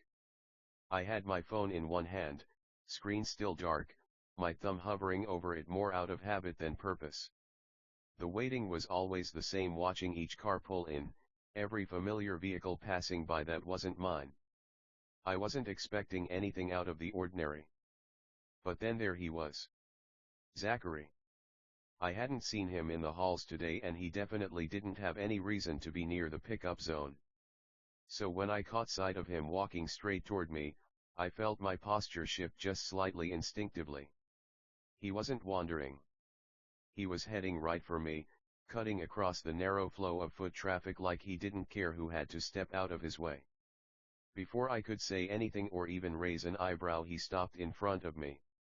No pause, no build-up, just, "Hey, Logan. I heard this rumor, and I want to talk about it with you," he said. His voice was sharp, intentional. Not loud, exactly, but clear in that way that made sure I was listening. "Go on," I urged, my voice carrying a blend of anticipation and curiosity as I leaned forward slightly, eager to hear what he had to say. Zachary, noticing my eager expression, paused for a brief moment, seemingly weighing his words carefully before continuing. He let out a soft sigh, his eyes narrowing as he glanced at me, and then spoke, his tone measured yet tinged with a certain gravity. "Well," he began, his voice holding a slight edge of contemplation, "you see, it's not just one rumor, not by a long shot. There are many numerous whispers, stories, and pieces of gossip that have been circulating, each with its own nuances and implications. But among them all, there's one in particular that stands out to me. It's the one that I think you'll find most intriguing, perhaps even the one that could shed some light on the current situation, or at the very least, provide some perspective, or as I might call it, feedback on what's truly going on." I asked, "What's the rumor?" "Well, it's that you ride the bus with those so-called broken kids, you know, the ones everyone talks about," Zachary blurted out, his voice dripping with a mix of amusement and disdain. "Who called kids on the spectrum broken this time?" I shot back, my tone sharp. But as the words left my mouth, a cold realization hit me, a sinking feeling in my stomach. I remembered it so clearly, that one line Raven said. Might as well just write broken. She'd said it so casually, so carelessly, and for a moment, I almost believed she didn't even realize the weight of her words. But I knew better now. That line, it wasn't just some offhand comment. It was a statement, one that stuck with me, and now, I couldn't shake the feeling that she might be the one behind all the rumors. Did she, the one I suspect, start the rumors? I demanded, my voice low and cold. Zachary nodded, confirming my darkest thoughts. My gaze hardened as I stared into the distance, a storm brewing within me. I could feel the rage burning, a fire that wouldn't be quenched until I had put that little freshman in her place. It might have seemed vengeful, no, it was vengeful, but no one dares disrespect my people and walks away unscathed. I knew what had to be done. I know exactly what I have to do, I declared, the weight of my words heavy in the air. Zachary's eyes locked with mine, his resolve as fierce as mine. I'm with you on this. All the way, he vowed, his voice filled with unshakable determination. That same afternoon, I found myself standing in Dyson's game room, the familiar smell of stale snacks and the soft hum of his gaming rig filling the space. The lighting was dim, casting an eerie glow across the cluttered room. Dyson sat in his worn-out chair, focused entirely on the screen, his thumb moving expertly over the controller. I was barely paying attention to him. What mattered was what I was about to tell him. I needed to get this off my chest, and I knew Dyson would hear me out, even if it was hard for him to believe. I crossed my arms, leaning against the doorframe. "Dyson, we need to talk." He didn't look up, his attention still fixed on the game. "Yeah, what's up?" he muttered. I took a deep breath and dove in. "I talked to Zach earlier. He told me something that, well, I wasn't expecting." I paused, trying to gauge his reaction, but Dyson just gave me a blank stare. "Zach?" Dyson asked, still not entirely sure who I was talking about. "Who's Zach?" I ignored his question. This wasn't about Zach, it was about Raven. "He told me that your sister, Raven, has been spreading rumors about me." "About riding the bus with the broken kids," I said, my voice sharp, letting the words hit him hard. Dyson froze, his fingers momentarily stopping their movement on the controller. "Wait, what? No way. Raven. She's not like that. She wouldn't say something like that." His voice was filled with confusion and disbelief. I gave him a hard look, my jaw tightening. I thought the same thing, but Zach heard it from someone else. "It's out there, Dyson. It's a thing." Dyson blinked, his brow furrowing. "I don't know, man. That really doesn't sound like her. She's always been so nice to me." You sure about this? I exhaled, running a hand through my hair, the irritation growing as I remembered her words. I'm sure. You weren't there, Dyson. But I was. She said, and I quote, might as well just write broken on their foreheads.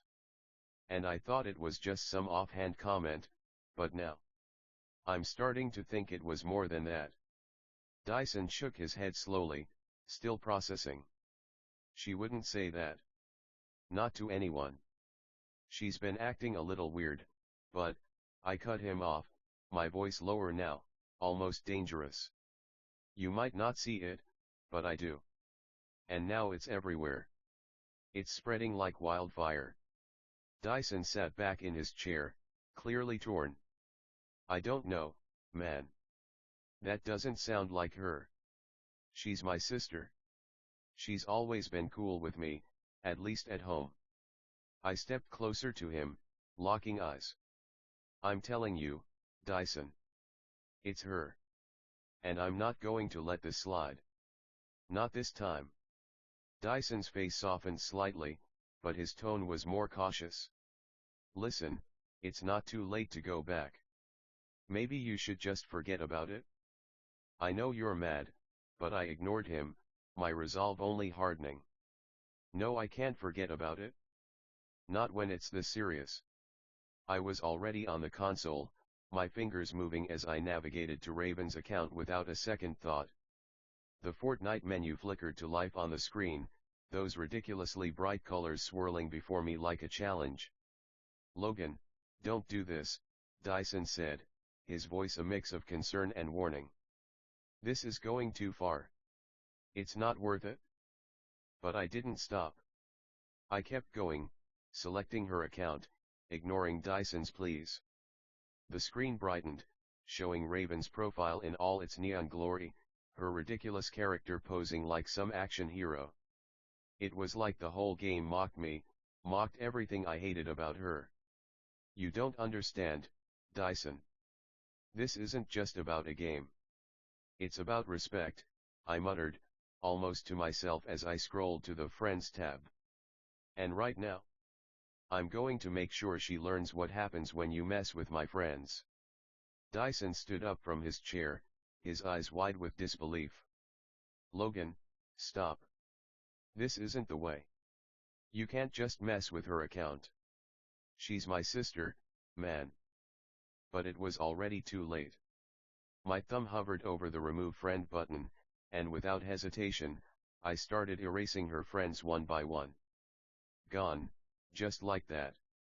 I couldn't stop the smile that curled on my lips as I wiped away each one, the empty space on the screen growing larger with every click. Logan. Dyson shouted, his voice now a mix of panic and frustration. You need to stop. You're going too far. It's not too late to turn back. Please. But I didn't listen. The power was in my hands, and the more I erased, the more satisfying it felt. Raven's whole world, her precious little Fortnite empire, was slowly crumbling before me. She would have no idea why all her friends suddenly disappeared, and when she found out, it would hit her like a ton of bricks. Dyson grabbed my arm, trying to pull me away from the controller. Logan, please. You don't have to do this. It's not too late to fix things. I yanked my arm free, my eyes cold as I continued to delete her friends. It's too late, Dyson. It's already done. The screen flashed as each name vanished into nothingness. I leaned back, feeling the rush of satisfaction flood through me. Dyson was still standing there, shaking his head in disbelief. But there was no going back now. Not for me. Not for Raven. Dyson stood silent for a moment, then sighed deeply. I don't know what you're thinking, but this isn't the answer. I met his gaze, my voice low and firm. I don't care. She messed with the wrong person. Now she'll learn. And just like that, I knew there was no turning back. Raven was going to get what was coming to her. No one disrespects me, or my people, and gets away with it, no one. I'll admit, I might have gotten a bit angry in the heat of the moment. I probably should have just confronted her. It's not like I'd end up regretting it later or anything. The next day, Zach told me he asked Raven if she wanted to play Fortnite, but she said, "I'm 15, I'm too old to play Fortnite." I immediately called bull. Too old? Please. I knew Raven, she had a knack for making stuff up. Always pretending to be too mature for things, acting like she was above it all. She was a liar, and there was no way she was too old for Fortnite. I mean, she was probably just embarrassed to admit she still played, so she tossed out some excuse to cover it. Classic Raven. But as the day went on, something started to feel off. It wasn't about her, though. It was like the entire day had this undercurrent of tension. Little things, like the way people were looking at each other, or how conversations seemed to lose their usual flow. At first, I brushed it off. After all, it wasn't like I was feeling that out of place. It was just another day, right? Then, as the final bell rang marking the end of last period, the final bell of the day rang, signaling freedom, but as the sound echoed in my ears, something else caught my attention. Hala and Peyton were walking back from somewhere, looking like they'd shared a secret, and my eyes immediately locked onto a red mark on Hala's neck. It was unmistakable, like she'd been attacked. Before I could think too much about it, the hall flooded with voices, and she, Grant, and Peyton disappeared down the corridor, catching up with Pedro. I was halfway out the door when my phone buzzed. Abby had texted. I won't get into the details, nothing scandalous, just not important, but as I glanced down, I caught the tail end of a conversation I was never meant to hear. I couldn't tell if it was Hala or Peyton, but I swear I heard one of them say, "He thinks you actually care about his opinion. He thinks anyone cares." The words faded, lost in the shuffle, but then I heard it. A laugh. Grant's laugh. And Pedro's. That's when the doubts crept in. The trust issues began to spiral. When I got home, I slipped into the VR world, the familiar glow of Forney High's hallways wrapping around me like a strange comfort. It looked the same as always: the yellow lockers, the faded posters on the walls. But tonight, even the virtual world felt wrong. I wasn't sure how much longer we could keep pretending things were okay. Jacob was sitting by the window in the cafeteria, hoodie up as usual. His fingers were drumming on the table, faster than usual. He didn't look up as I sat across from him, the empty tables in the dimly lit room amplifying the quiet between us. "Logan," Jacob finally said, his voice low, strained. "It's happening. They're exporting people now." I froze. "What do you mean? Exporting?" He let out a long breath, eyes dark with exhaustion. "They're targeting us. People who speak out. People who are autistic, trans, gay, black. They're sending them away, no trial, no warning. They say it's for restructuring. But we know what it is." "Wait," I said, my throat tight. "They're what? Just chipping people off?" Jacob nodded slowly. "Yeah. They're calling it labor exchange programs or economic realignment, but it's forced exile. They're taking people to camps, Logan. And for those who refuse or resist, they're killing them. By the millions." I swallowed hard, the words sinking in like cold stone. "How is this happening so fast? Why isn't anyone stopping it?" "Because it's all hidden behind this veneer of progress," Jacob said, shaking his head. "People think it's just some radical policy, that it's just a few arrests here and there. They don't realize that entire communities are being erased. They don't see the bodies." I sat back, the weight of his words pressing down on me. "But why aren't more people talking about it?" It's everywhere. Because the government controls the narrative now," Jacob answered, his voice shaking with frustration. They've turned the media into propaganda. No one's hearing the truth unless they're looking for it. Most people don't know the scale of it. Or they don't care. I ran a hand through my hair, feeling the panic rise. So, what do we do? Just hide. Jacob looked me dead in the eye, his voice firmer now. No. We fight. We speak out, in here, out there. We can't let them erase us. The heaviness of his words hung in the air between us. I didn't know what the next step was, didn't know how to fight this machine that was tearing apart the fabric of society. We're in the end game now, Logan, Jacob said quietly, his voice heavy with finality. Chapter 14. The thoughts started to consume me, getting darker over the weekend. I couldn't stop myself from spiraling into what-ifs. What if everything I had worked for last year, every effort I made to improve things for autistic people, had been meaningless? What if they really did find a way to erase people like me from existence? Would anyone even care if I was gone? To be clear, I wasn't thinking of ending my life, but the thought still haunted me. And then there was the crushing doubt, would my friends even notice if I disappeared? Why did Thaddeus just vanish without a word? Why did Hala hate me so much, even after everything I thought I had done to help her see the truth? I thought I'd made her understand, but now it felt like all of it had been for nothing. And then it hit me, what I had overheard wasn't the first time. The weight of the betrayal crushed me, and the trust issues that followed.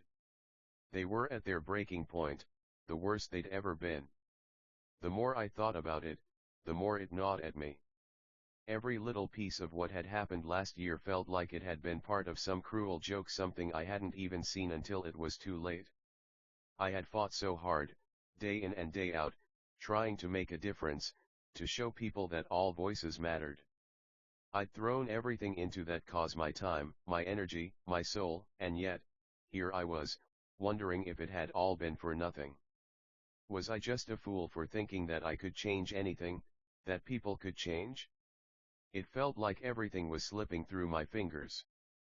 And that thought of being erased, what if it wasn't some far-off, abstract possibility? What if it was something real, something that could actually happen? The world felt colder, more indifferent with each passing day. The people who were supposed to care, the ones who said they understood, they were just moving on with their lives, untouched by the battle I was fighting. But then there was Thaddeus. His sudden disappearance, it wasn't like him.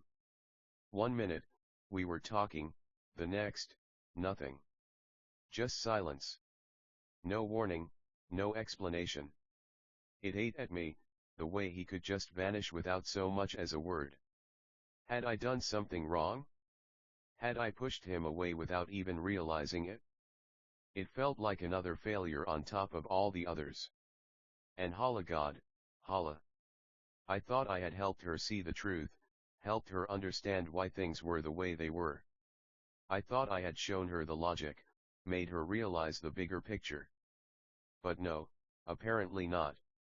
She was still out there, angry, over someone I thought I had already exposed.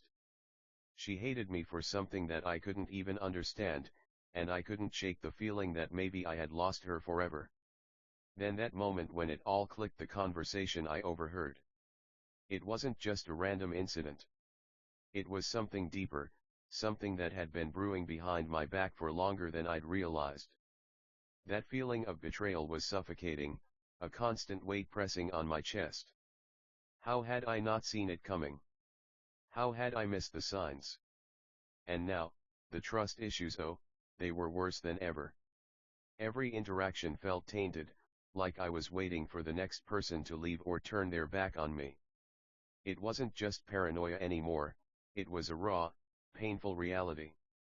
The walls I had built around myself were crumbling, and I didn't know how to stop it. I knew I had to talk to the others about it, no matter how difficult it might be. Chapter 15. I could feel it was the moment to face the others, cue dramatic background music, and nope, there was no fighting happening here. What do you think this is, some action-packed teen drama? Laugh, seriously, laugh. As I entered into the school that morning, a strange tension prickled at the edges of my nerves, an unshakable feeling that something was brewing beneath the surface of an otherwise ordinary day. The sky hung low with a heavy grayness, as if it too sensed the weight of what was to come. I stepped out of the car, each footfall echoing louder than it should have, and tried to shake the feeling with a laugh. What could possibly go wrong? I muttered to myself, forcing a smirk as I rapped my knuckles against the side of the old pillar by the entrance, my usual superstitious habit to ward off bad luck. But the sound that met my hand wasn't the familiar, comforting thud of wood. It was hollow, metallic cold. I froze, my skin crawling as I realized it wasn't wood at all. A chill ran down my spine. The omen had gone ignored, and now, I had the sinking feeling that this day had no intention of playing by the rules. On my way to the theater, I bumped into Hala, Grant, Pedro, Dyson, and even Ryan Unruh, who hadn't shown up for most of this story. But Ryan quickly ran off to handle something. Don't worry, Ryan fans, he'll become important soon, so hold tight. Guys, I need to talk, I said. I opened up about how I felt like they'd been ignoring me, especially calling out Hala for it. I've just been busy, Hala explained. Drama, choir, UIL, and other stuff. If you say so, I replied before walking off. The others then went their separate ways. Later that same day, I was talking with Cole Carpenter in the theater. You've seemed off lately. What's going on? He asked. I sighed, you know, just drama. Suddenly I'm dealing with drama with Raven Jones of all people, and then there's the whole Project 2025 thing with Trump and the Heritage Foundation. Cole just lounged back and said, and he's doing a great job. What? I snapped. You do realize what Project 2025 is doing, right? I asked Cole, my frustration rising. It's not just about making new policies. They're planning to take rights away from anyone who's different, like people with disabilities, and make them out to be the enemy. I shook my head. They're stripping away protections for people with autism, and others with differences, like neurodivergent folks or people with physical disabilities. They want to make it harder for us to get the support we need, and even worse, they want to erase our rights to exist in spaces where we can thrive. They're pushing for laws that will discriminate against us more openly, things like removing protections for people with disabilities in schools, the workplace, and even healthcare. They're treating people like us as problems to be solved instead of people with needs and rights. I paused, letting that sink in. It's not just about policy anymore, it's about making people with differences the enemy. They're taking away what little we've fought for, and they want to make it legal to hurt us. It's terrifying. I felt the blood drain from my face as Cole spoke. His voice was cold, his words calculated, like he had already accepted the twisted reality he was describing. What did autistic people ever do for our world? He spat, his eyes narrowing. They're just a menace. Autism is a dark energy. I used to be against autism speaks, but then I saw the truth. People like you, people of different colors, people who like the same or both genders will never belong. Not in our new world. His words were poison, but worse than that, he believed them.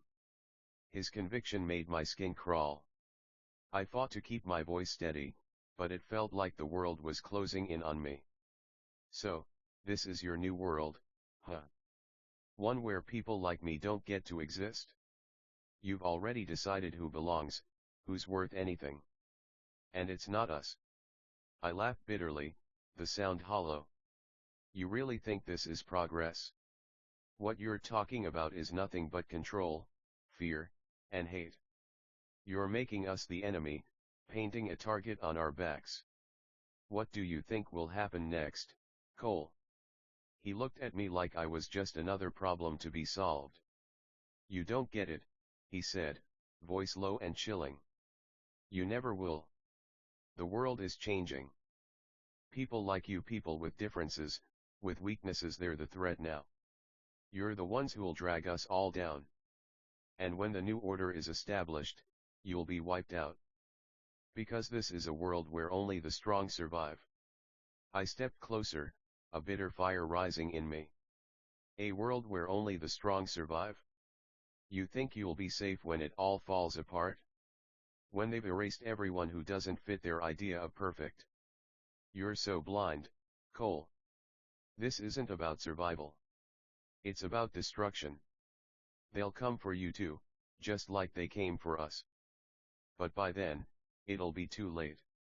His eyes flickered with something dark, something that made me realize how deep he had fallen into this mindset. The future you're talking about isn't a new world. It's a prison. And we're all trapped in it whether we like it or not. You're right, Cole, I said, my voice steady now, each word sharp. People like me won't belong in your world. But maybe that's because your new world isn't worth living in. The silence that followed was deafening, like the calm before the storm. And I realized, in that moment, the storm was already here. As the bell rang, Cole shouted, when the new order takes shape, we'll see who's laughing. The ones being exiled will be locked away, while the rest burn in flames. As for those who perish, it's just a step toward our new world, our brave new world. You're just a worse version of her. I shouted as I stormed out of the room. Who? Cole called after me, but his voice faded, and I couldn't hear him anymore.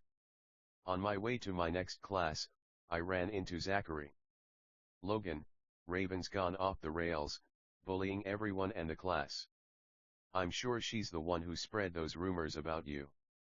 You should send her an email and set her straight, tell her to knock it off. You know how the freshmen are terrified of the juniors, Zachary said. Isn't the Fortnite account enough? I asked. She denied even playing Fortnite and refused to check it, Zachary replied. So, I send her an email, she shuts up, stops spreading rumors about me, and I've got one less problem, I said. Likely, Zachary agreed. Isn't the Fortnite account enough? I asked. She denied even playing Fortnite and refused to check it, Zachary replied. So, I send her an email, she shuts up, stops spreading rumors about me, and I've got one less problem, I said. Likely, Zachary agreed. During my next class, I sat down at my desk and pulled out my Chromebook.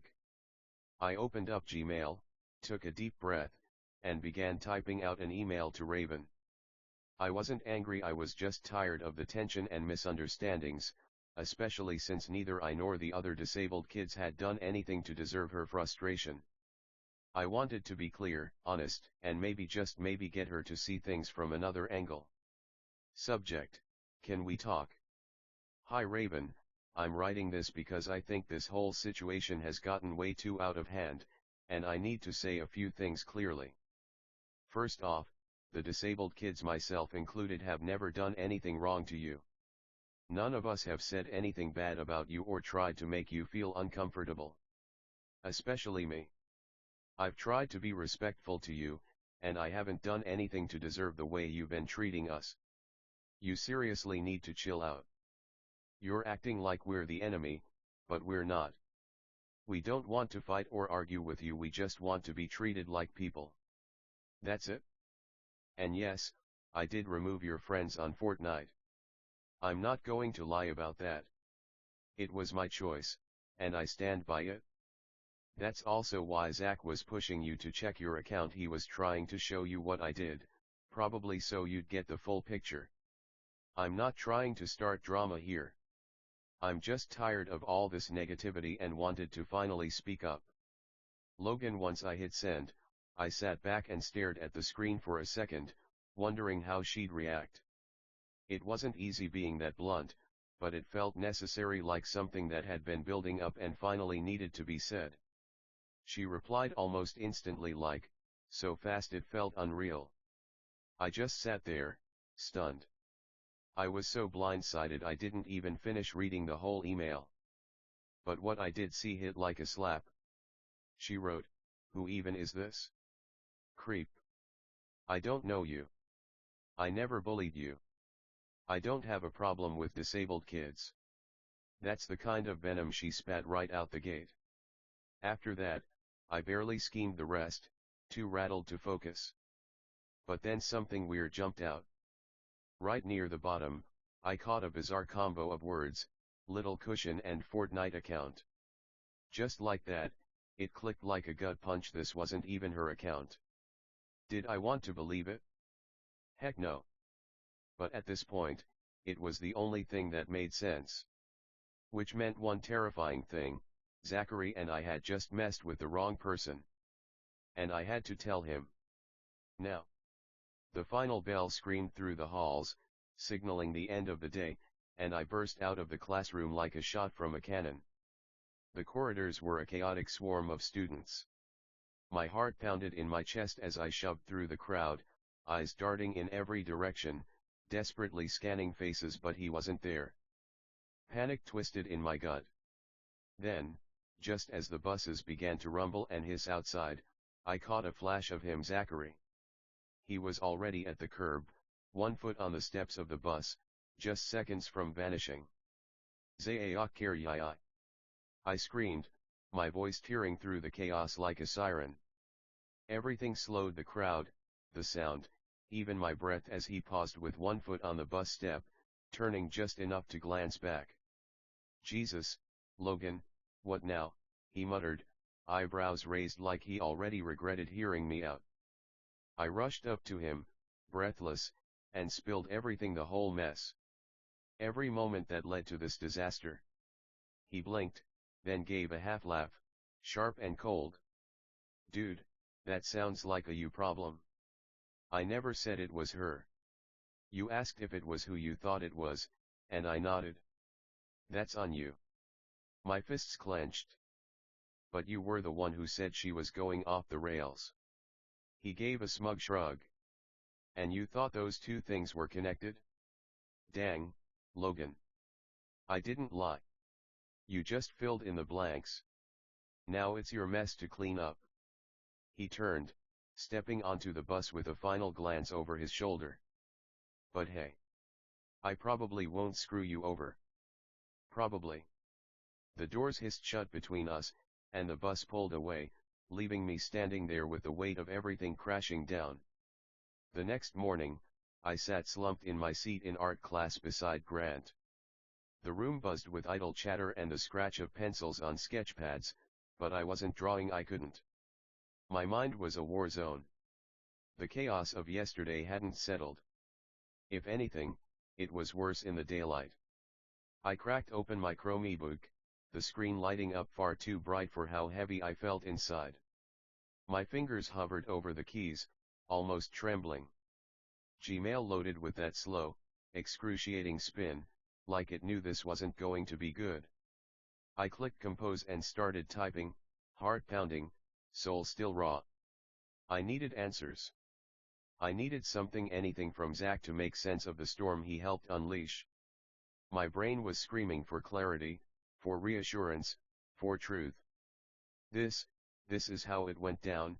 Barnett, 09, Zach, April 10, 2025, 10:31 a.m. To me, I never said you should do it. Highsmith, 11, Logan L. Highsmith 556@forneyisd.net, April 10, 2025, 10:40 a.m. To Zach, you were literally the one who said, I heard a rumor that you rode the sped bus.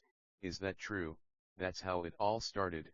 Then I asked where you heard it from, and if it was from where I thought it was, you either nodded your head or gave a thumbs up. It was one of those, but you can see how that confusion happened, can't you? Barnett, 09, Zachary, April 10, 2025, 10:45 a.m. To me, you're in so much trouble. Highsmith, 11, Logan L. Highsmith 556@forneyisd.net, April 10, 2025, 10:49 a.m. To Zachary, allow me to explain. I thought everything she said and did in class was targeted towards me. I had every reason to believe so. During the start of the year, Dyson even told me she said I was annoying, along with the other things she said. I had every reason to want to get back at her, though looking back it was a tad bit unjustified, so when you told me a rumor had been spread and that it was of me riding the sped bus and Raven and her friends had said stuff about autistic people, so that's when I went to strike her Fortnite account, then sent her an email like you told me to do, basically telling her to be a better person. When she got it she didn't know who it was from, so now she thinks I'm a stalker and a heartless horrible person. I thought losing her Fortnite account would make her see that she should not mistreat people, but maybe we were the bullies in this all along. I'm gonna try to fix this before it gets out of hand. I mean, I can't talk to Raven herself, she's probably beyond mad at me right now, but with the help of a friend of mine I can fix this whole thing. Barnett. 09, Zachary April 10, 2025, 10:52 a.m. To me she said she could care less about what happens to you. Highsmith. 11, Logan L. Highsmith 556 at forneyisd.net April 10, 2025, 10:53 a.m. To Zachary, you brought it up to her? Barnett. 09, Zachary April 10, 2025, 10:53 a.m. To me, BTW, I'm not helping you, and yes, I did tell her. Highsmith. 11, Logan L. Highsmith 556 at forneyisd.net April 10, 2025, 10:54 a.m. To Zachary, can I ask why did you bring it up to her though? If you're gonna fix a misunderstanding you usually don't bring up the misunderstand till after it is fixed. Barnett. 09, Zachary April 10, 2025, 10:55 a.m. To me. Highsmith.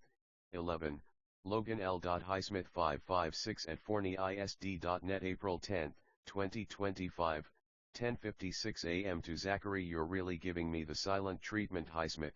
11, Logan L. Highsmith 556 at forneyisd.net April 10, 2025, 10:57 a.m. To Zachary, Dyson's parents will never let me hang out with him again if they know what I did.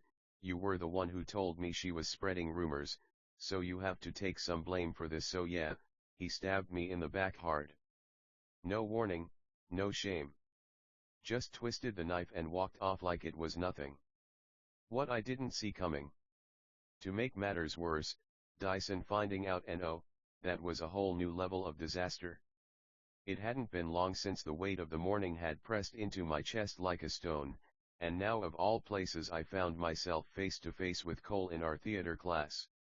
The fluorescent lights buzzed above like indifferent stars, and the smell of old curtains and dust seemed thicker than usual.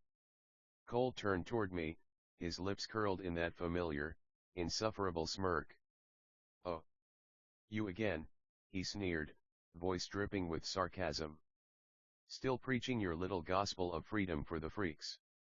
His words hit like gravel thrown against glass. I swallowed the sharp sting rising in my throat and stood a little taller, even though my knees trembled. "I believe that everyone deserves to live with dignity," I said, each word shaking with conviction. "No matter their disability. No matter who they love. No matter how they're different. Those are the battles I choose to fight because someone has to." For a moment, there was silence. Cold and suspended like frost. Then Cole laughed, not kindly. It was a short, cruel sound, like a door being slammed. "Geez, who's in your cereal this morning?" he snorted, mockery staining every syllable. I hesitated, pain swelling behind my ribs, before I told him what had happened earlier that morning. His expression didn't soften.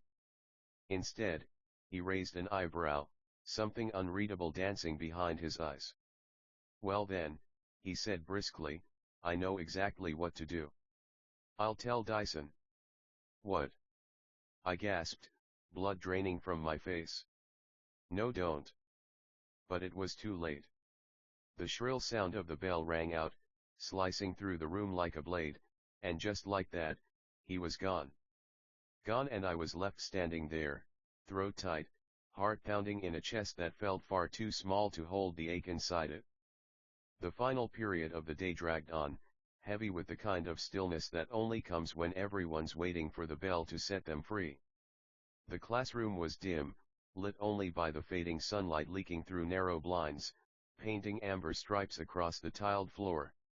Outside, the world kept moving, cars passed, leaves rustled, but inside, Time felt like it had paused, holding its breath. Then the door creaked open. Dyson stepped into the room with quiet authority, his presence cutting through the low murmurs of students like a sudden draft of cold air. His expression wasn't angry, more thoughtful, measured, but his eyes were sharp, focused, locked on me. Behind him, just outside the threshold, Cole leaned against the wall like this was all some casual event. But Dyson? Dyson had purpose. He took a slow step forward. "Hey," he said, voice calm but heavy with meaning. "I get that you're worried about everything that's going on here." His tone wasn't accusing, it was more like someone trying to lift the lid off something too pressurized, trying not to make it explode. "But let me tell you something. Assuming you didn't misread the email," he hesitated, almost like he didn't want to say it, but did anyway. "Raven lies sometimes." The words landed with a dull thud in my chest. Not shocking, not completely unexpected, but still painful. Still sharp. "She twists things," Dyson continued. "You need to keep that in mind." "But," he let the word hang for a second, heavy with implication. "You have to understand something else, too. From her point of view, she thinks you were coming at her. That's how she sees it." I nodded slowly, every part of me tight with tension. My mouth was dry, but I managed to speak anyway. "I know," I said, quiet but steady. Dyson studied me for another moment. Then he gave a brief nod approval, or maybe just acknowledgement, and turned toward the door. Cole pushed off the wall and followed without saying a word. Their footsteps faded into the hallway, and the door clicked softly closed behind them. And then, just like that, they were gone. The classroom felt quieter than before, the air a little thinner. The world outside the window kept moving, but inside me, everything had stilled like the eye of a storm that hadn't passed yet, only paused. Earlier that same class, long before Dyson stepped through the door and turned everything on its head, something else had unsettled me. It started when Peyton had practically commandeered Hala out of the classroom. She didn't raise her voice or yank her arm, but the force behind her tone made everyone's heads turn. It wasn't a request, it was a quiet demand, veiled in that overly sweet, poisonous smile Peyton wore when she wanted something. The teacher hadn't even looked up, probably too buried in grading or trying to make it to the end of the day. Hala had hesitated, just for a breath, and then followed her out the door without a word. 15 minutes passed. Maybe 20. When they returned, the atmosphere shifted. Hala walked in first, her shoulders tight and pulled in like she was trying to take up less space. Her gaze stayed low, fixed on the floor tiles, and she made a direct line back to her seat without even glancing at anyone. Peyton came in a few steps behind, looking far too satisfied for someone who'd just taken a bathroom break. That's when I saw it. A deep red mark, faint but unmistakable, stood out like a warning sign in the center of Hala's neck. It wasn't a scratch. It wasn't some random bump or rash. It looked like pressure. A grip. The kind you don't get from falling down or bumping into something. My breath caught, my pulse spiked. I stared. I didn't mean to, it just happened. "Hala," I whispered, leaning toward her. "Hey, you okay?" She didn't look at me at first. Her hands fiddled with her sleeves. Then, finally, she turned just enough for our eyes to meet. "Yeah," she said. "I'm fine." But she wasn't. The words were brittle. So thin they could have cracked just from hearing them. Her smile, if you could call it that, was nothing more than a twitch of her lips, and her eyes were clouded, somewhere far away. Like she was already building walls inside herself, trying to make whatever happened vanish behind them. I nodded slowly, not wanting to push. But something in my gut twisted. And then a memory surfaced, uninvited, fuzzy, but clear enough to sting. Come to think of it, right before Valentine's Day. Hala had come back from the bathroom late that day too, her face pale and quiet, with a suspiciously similar red mark blooming on the same spot of her neck. I'd brushed it off then. Told myself maybe she'd bumped into the paper towel dispenser or slipped and hit the counter. We all do dumb things sometimes, right? But twice? Same place? Same girl? Both times after being alone? The logical side of my brain tried to reason it out. She could have fallen. She might have just hurt herself somehow. But deep down, I felt something colder. Something more terrifying. What if she hadn't fallen? What if someone had grabbed her? What if Peyton had done something, said something bad enough that Hala was too scared to talk? I turned back to my desk, heart pounding harder than before. The classroom buzzed around me, full of normal sounds, pens scratching, desks shifting, chairs squeaking, but my world had narrowed. Everything felt just slightly off-kilter. Like I was seeing through a crack in the wall, and what was on the other side wasn't just shadows, it was truth. And I wasn't sure I wanted to know it. Suddenly, my phone buzzed. It was a message from Cole Carpenter. Something told me this wasn't just a casual text. Chapter 16. Cole's message lit up my screen like a fuse. "I want to run a quick test on you, not about politics," he said, casual, almost too casual. I replied with a simple, "Okay, sure," unaware of the storm brewing behind his words. Then came the first strike. "Yes or no, you have a high sense of self-importance, often seeing yourself as special or unique." No warning. No lead-up. Just straight into the psychological underbrush. I fired back, "Depends on the context," trying to keep it neutral, but I could already feel the ground shifting. His response was almost instant, like a sniper with a target locked in. Context, most of the time. There it was. The setup. The trap. He wasn't testing me, he was diagnosing me. Labeling me. Trying to corner me as self-centered. I saw the game now. And I wasn't sure I liked where it was headed. Next question: "You have a need to be seen or noticed by others." The words hit harder than they should have. I shot back without hesitation, fingers flying across the keyboard like I was defending a fortress under siege. "I don't need praise. My entire life, I've been ignored, marginalized. Maybe that's a leap, but it sure doesn't feel like one. I'm used to being the weird kid," I added, like an old battle scar worn too long to still hurt, but it did. Then Cole came in again, cutting sharper now. "You always think people are on your back. Like you crave it. Like you need it. You're always sniffing around for trouble that isn't there. What do you think? Is that a good idea?" "I have a great idea. You say those things constantly. Feels like you're fishing for praise." The accusation was cold, clinical, and wrapped in a false calm that made it sting even more. I stared at my phone, pulse tight in my throat. Then I typed, voice dripping with sarcasm and restraint fraying, "Sorry I asked for your opinion." It didn't take Cole long to reply, his words sharp, like he'd been waiting for the right moment to strike. "You manipulate others to achieve your goals and get what you want." I shot back quickly, almost too quickly, "I would never." But Cole wasn't just making an accusation. He was painting a picture. "Really?" he said, as though daring me to deny it. "Let's talk about the times you used your friends to get back at your ex, or when you made sure the drama always circled back to you."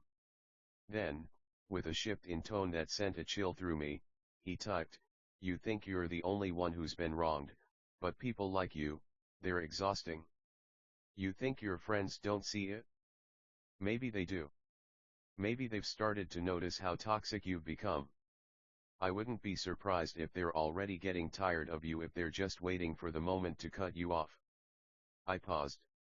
The implication hit harder than the words themselves. It wasn't just about me anymore. It was about the people I'd once trusted. Cole wasn't attacking me, he was telling me that even those closest to me might already be moving away from me. "You're not wanted. Not loved. And I'm not saying this to hurt you, but maybe you should face the truth. People like you, with all your problems and drama, don't belong in the world we're moving toward. Then, as if to solidify his point, he added, maybe your friends aren't ignoring you because they don't care. Maybe they're just waiting for you to realize that you've already pushed them away. Maybe they're already aligned with the ones who see what the world really needs, those who won't be a part of this broken, entitled mindset. Welcome to the brave new world, where people like you, well, they don't have a place anymore. It was a punch in the gut. He wasn't just implying that I'd lost my friends, he was suggesting they were already aligning with a darker vision. One that echoed the cold, ideological lines of Project 2025. I didn't reply. The weight of what he'd said hung in the air, suffocating. The conversation was over. But the feeling of being utterly alone, of knowing that the people I once considered my friends might already be walking away, lingered long after. In the weeks that followed, the trust issues I had been grappling with began to spiral once again. However, something clicked in my mind, something I hadn't fully grasped before, perhaps because I had been too blinded by my own feelings to notice it. I came to understand that, in today's world, people will go to any lengths to defend themselves. This realization came after numerous conversations with Grant, where I started to see the deeper layers of how people are shaped by the changing world around them. Everyone, it seems, is just trying to protect themselves, even if it means hurting others in the process. I began to think back on everything that had happened, why Raven and Valerie had said what they did, why those kids attacked Abby and me in the elevator, and why Cole, too, seemed to have his own internal battles. Was he truly convinced of his own words? Did he even believe them at all? Or was he just caught up in something bigger than himself? All I knew was that today was the day of the protest, the 50,501 protest, a movement of 50 states united for one cause. Or something like that. I wasn't exactly sure what to expect, but here's how it unfolded. The protest was all over the news. The 50,501 protest, the movement sweeping across the nation, with people in all 50 states coming together for one cause.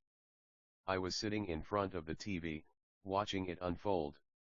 The streets were filled with people, their voices rising like a tidal wave as they marched with signs, chanting slogans, and demanding change. Even though I wasn't there, the energy was palpable through the screen.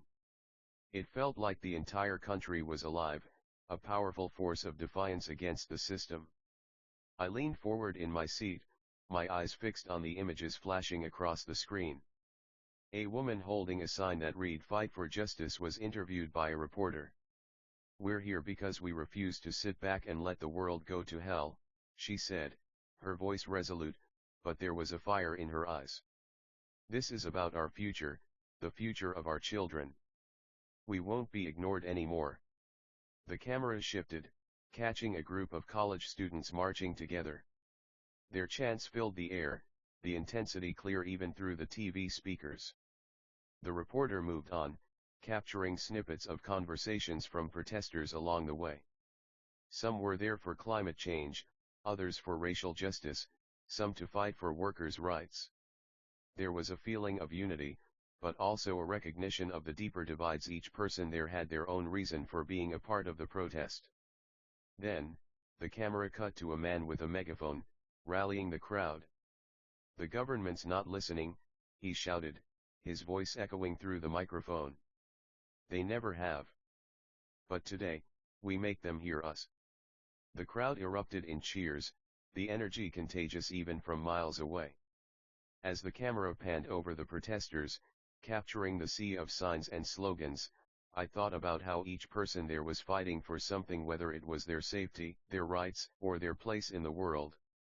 The TV continued to show images of the crowd, the powerful chants rising in the background. Suddenly, my phone buzzed in my pocket, breaking my attention from the protest unfolding on the screen.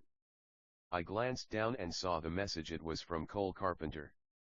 "What are they all fighting for, you and all those other fools, the ones who think they can love the same gender, can have a disability, can be a different skin color. The president will use force. Your protest will only ignite a war. A civil war. I stared at the message for a moment, my heart racing, before I typed back, my fingers moving faster than I wanted them to. Let me guess, a warrior's civil war. I pressed send, then put the phone down. A knot tightened in my stomach as I returned my gaze to the TV. The next day, it felt like everything had finally reached a breaking point. My trust issues had gone from a simmer to a full boil. The messages from Cole, the chaos of the protests, the endless tension between everyone, it was all too much. My mind was clouded, my thoughts scattered. I felt as though I was standing on the edge, teetering between holding on and completely losing my grip. I could feel the weight of the world pressing down on me, and I couldn't keep pretending everything was fine. The walls I had been building around myself were crumbling, and I needed help. I needed to talk to someone who could help me make sense of it all, someone who could provide clarity, or at least a lifeline. With a deep breath, I opened my email. My hands were shaky, but I didn't stop. I typed in the address, the familiar one I hadn't used in weeks. Hala. I needed to reach out. If anyone could understand what I was going through, it was her. With a few words, I poured everything into the message, my doubts, my confusion, and the suffocating weight of everything that had been building inside me. I hit send. And then I waited. And waited, and waited, and waited, and waited, and waited. I did eventually get a response, but it wasn't an email from Hala. Nope, it was from. Dramatic pause, Thaddeus Lawrenson. Subject: I'm sorry. Hey, I just want to say I'm truly sorry for the things I've done to you. It was wrong, and I regret it. I really hope we can move forward from this. If you'd like to talk after school, I'll probably be coming back from the pool.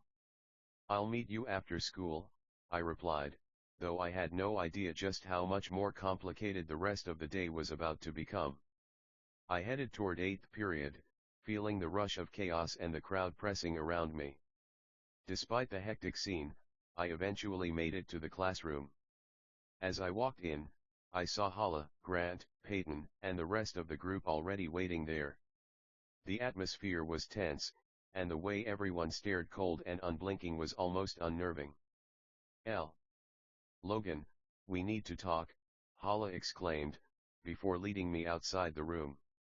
What the FK, man, she continued, her voice filled with frustration. You don't trust us, thinking we've been talking behind your back. That's not true. But listen, I'm willing to forgive you for this and have the rest of the group forgive you too. But there's one condition, a condition. I asked, trying to process what she was saying. Just a small one. It's really not hard, it's really simple. I just need you to be on good terms with Peyton, Hala said, her tone firm. Hala? What? Did you forget what happened last year and the year before? I exclaimed, feeling my frustration rise. Not really, Hala replied nonchalantly. Chapter 17. She didn't remember? How could that make any sense? But then, I suddenly remembered something, the side of her neck, red and marked. That changed everything. I didn't say anything about it, but I couldn't help but realize what that could mean. Could being attacked erase memory? No, I couldn't just throw around blame without any evidence. I had to keep my head straight and not jump to conclusions. But then again, why didn't she recall the events she was present for? So, are you going to make peace, or am I going to have to end our friendship? Hala demanded. What? Hala, are you seriously telling me you don't remember any of this? Maybe I just need to tell you everything, I said, my voice rising. Go ahead, tell me a lie. I'm listening, Hala shot back. So, I laid it all out, everything that had happened over the past 2 years. When I finished, she laughed. Wow. Making up stories just to make Peyton look bad. She was right about you. You've been targeting her. She doesn't want you back, Hala said coldly before I cut her off. Hala, you have no idea what you're talking about. What's the earliest thing you even remember? I asked. You trying to expose her? You and Fansler coming at me freshman year. You ignoring me, she rattled off. Hala, only one of those things even happened and it wasn't until last year, I said, frustrated. You think you can hide from the truth, Highsmith? Hala snapped. I'm not lying to you, I shot back. The only problems I've had lately are Project 2025 and whatever drama is going on with Dyson's sister. Project 2025? Hala asked, confused. You seriously don't know? I asked, incredulous. No, and what I do remember is you trying to attack me, she said. What? I said, stunned. Yeah. Then I woke up, and Peyton was helping me. After that, you knocked me out again. I remember we had a fight in the hallway. You were trying to convince me of something, then you attacked me. It happened twice. Hala, that never happened, I told her firmly. Listen, if you go after Peyton again, I'll get your parents involved, she warned. I've heard that threat before, I said. Oh really? She challenged. Yeah. Around the same time last year. Hala, I think someone messed with your memory. We're way past all this, I said. As the bell rang, it hit me that's why everything had been happening behind my back. They weren't ignoring me or turning against me, they were dealing with a past version of Hala, if you want to put it that way. Grant, Pedro, Dyson, Ryan, and the others, they were just playing along. Not only that, it also explained the rumors. The ones about me riding the sped bus, the ones I'd blamed on Raven. But now I saw it clearly, she had used Project 2025 as a cover, weaponizing it not just against me, but against anyone who didn't fit her vision, people like me, trans people, people of color. While Jacob and I were busy trying to expose what Project 2025 was really about, she slipped in through the chaos and played her hand. It was revenge for last year. And it hit me all at once, fast, brutal, and unforgiving. But I couldn't stop to process it. I still had to meet Thaddeus when I got home, and something told me the others would be there too. Cole Carpenter is such an a-hole for making all of this happen, Hala exclaimed. A crackling voice pierced the air, cold and sharp. Logan Highsmith, report to Ms. Morgan's office. Now. I walked into the counselor's office, and as I entered, Ms. Morgan looked up from her desk. Logan, she said, her voice a mix of concern and surprise. Are you in any danger right now?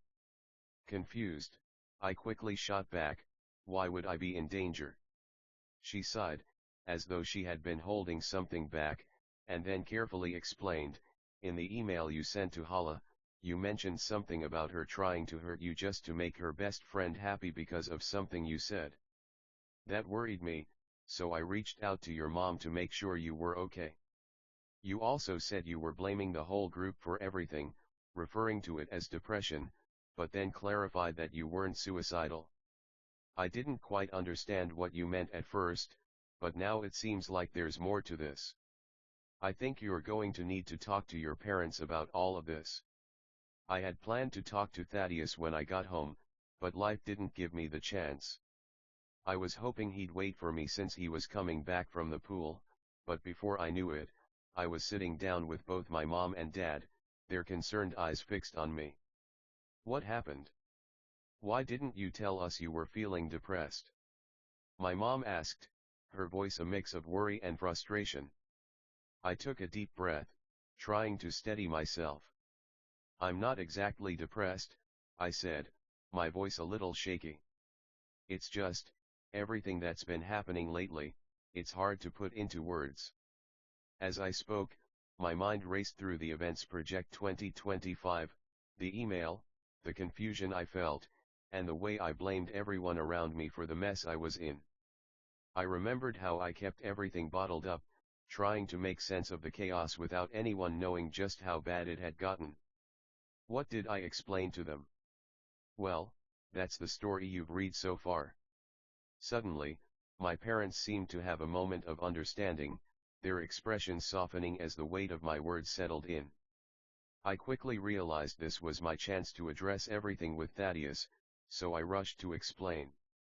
I really need to talk to Thaddeus now before he leaves, I said, urgency in my voice. Without waiting for their response, I headed for the door, my heart racing with a mix of anxiety and relief. But as I stepped outside, I saw him. Thaddeus was already walking up the street, heading back toward his house, the distance between us growing with every step he took. I tried to catch up, but the thought of talking to him now felt both crucial and overwhelming. He couldn't leave without hearing me out. I had to fix this, and fast. Hey! I shouted, my voice cracking as I called out to him. Thaddeus stopped in his tracks, turning slowly to face me. For a second there, I thought you weren't coming, he said, his tone casual, but I could hear the sadness buried in his words. I stood there for a moment, not sure how to start, but I knew I had to. So, we need to talk.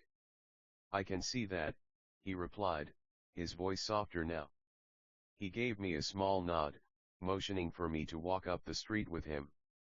We moved in silence for a few moments, the weight of the conversation hanging heavily between us. Finally, I asked, so, what happened?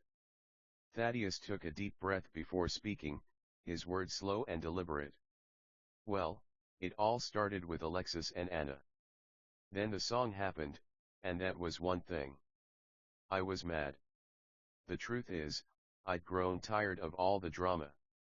Alexis was getting worse toward me at school. Then, you sent that email, and it just pushed me over the edge. In a way, yeah, I did hate you for a while. Because I knew you were pulling me into something I didn't want to be part of. I swallowed hard, trying to hold it together. I just needed someone to talk to that day, I whispered. I was just depressed. He looked at me, his expression softening, but there was something final in his eyes. Well, that changes things, he said quietly, almost regretfully. I'm sorry for how I acted, but you know I can't be friends with your sister. I would have probably even taken the chance to bully her if I'd gotten the opportunity. But, it's been fun. He paused, the words heavy, each one like a weight on my chest. I don't think things are gonna change. I've got new friends now. They actually accept me for who I am. They don't make fun of me because I can't get a girlfriend. They don't pull me into drama. I've found people who get me. He took a deep breath, looking away for a second. Maybe I'll come back someday, but I remember the fun days. Those were the good times. It's been fun. But you really screwed it all up. He looked back at me then, his face unreadable. I don't mean for this to sound rude or anything. Maybe I'll come back, but I don't know. And then, without another word, he turned and walked away, his figure growing smaller with each step, fading into the distance. I stood frozen, the weight of his words sinking in like a stone. Why did I have a feeling, deep in my gut, that this was the last time I'd ever see Thaddeus Lawrenson again? The next day at school, I ran into Cole Carpenter in the hallway. As usual, he launched into his usual tirade about politics, spouting his ignorant views on everything from autistic people to people of color, and of course the trans community. You can already guess where this was going. I rolled my eyes and couldn't hold back. One of my friends called you an a-hole, I said, my voice dripping with disdain. She's not wrong. Cole shot me a curious look, his brow furrowing as he tilted his head. Which person? He asked, clearly not bothered by the insult. Hala Fawzia, I snapped. You wanna talk to her? Be my guest, but just so you know, she's gonna kill you. His expression twisted into something that wasn't quite a smirk, but more like a mix of challenge and curiosity. I could almost see the gears turning in his head, trying to decide whether I was bluffing or not. But honestly, I didn't care. Hala had her reasons, and if Cole was foolish enough to go after her, he'd find out soon enough just how far she was willing to go. Before I knew it, it was already 8th period later that same day. I ended up talking to Grant and jokingly mentioned why Cole Carpenter wanted to speak with Hala, though I didn't think it would backfire or anything. Oh, it definitely backfired. Hala overheard someone say, "I want to talk to this Cole Carpenter. Beat him up." Peyton chanted repeatedly, fired up. I sent Cole a message that read, "You're going to regret this." He quickly replied with a sarcastic, "Is she that scary?" To which I responded bluntly, "She wants to beat you up." Moments later, the school bell rang. As I stepped into the hallway, I suddenly found myself flanked by Peyton and Hala. Hala's expression was intense as she demanded, "Take us to Cole Carpenter now." I led them outside, and eventually, we spotted Cole standing in the rain by the bus stop. Hala didn't waste a second. "Start talking," she ordered sharply. Cole, visibly nervous and clearly not telling the full truth, muttered, "What is there to talk about? I only said I wanted to talk after hearing you called me an a-hole. That was the last straw." I snapped, "Cole, let's not rewrite history. You're the one who started all of this. You're the reason no one trusts anyone anymore. You're the reason I'm in this situation." Before I could say more, Peyton cut in with a smirk. "No, you're in this mess because you've been targeting me all year long." She let out a smug laugh. "Right, Hala." Hala nodded in agreement, her voice cold. "She's right, Logan. Honestly, have a good life. Maybe once you stop acting like an obsessive ex, we can talk again, but we both know that's never going to happen. Goodbye." Her words hit hard. But more than anything, I realized in that moment Peyton was lying. Hala didn't remember the truth. She had forgotten everything that mattered. As they turned to walk away, I stared at Cole and said quietly but firmly, "You have no idea what you've just done." I walked into the classroom, hoping maybe, just maybe, I could still get through to her. Grant was still there, zipping up his bag like he had nowhere urgent to be. I didn't even hesitate. "Is Hala still around?" I asked. He gave a short nod. "Yeah, by the lockers, I think. I need to talk to her. Alone."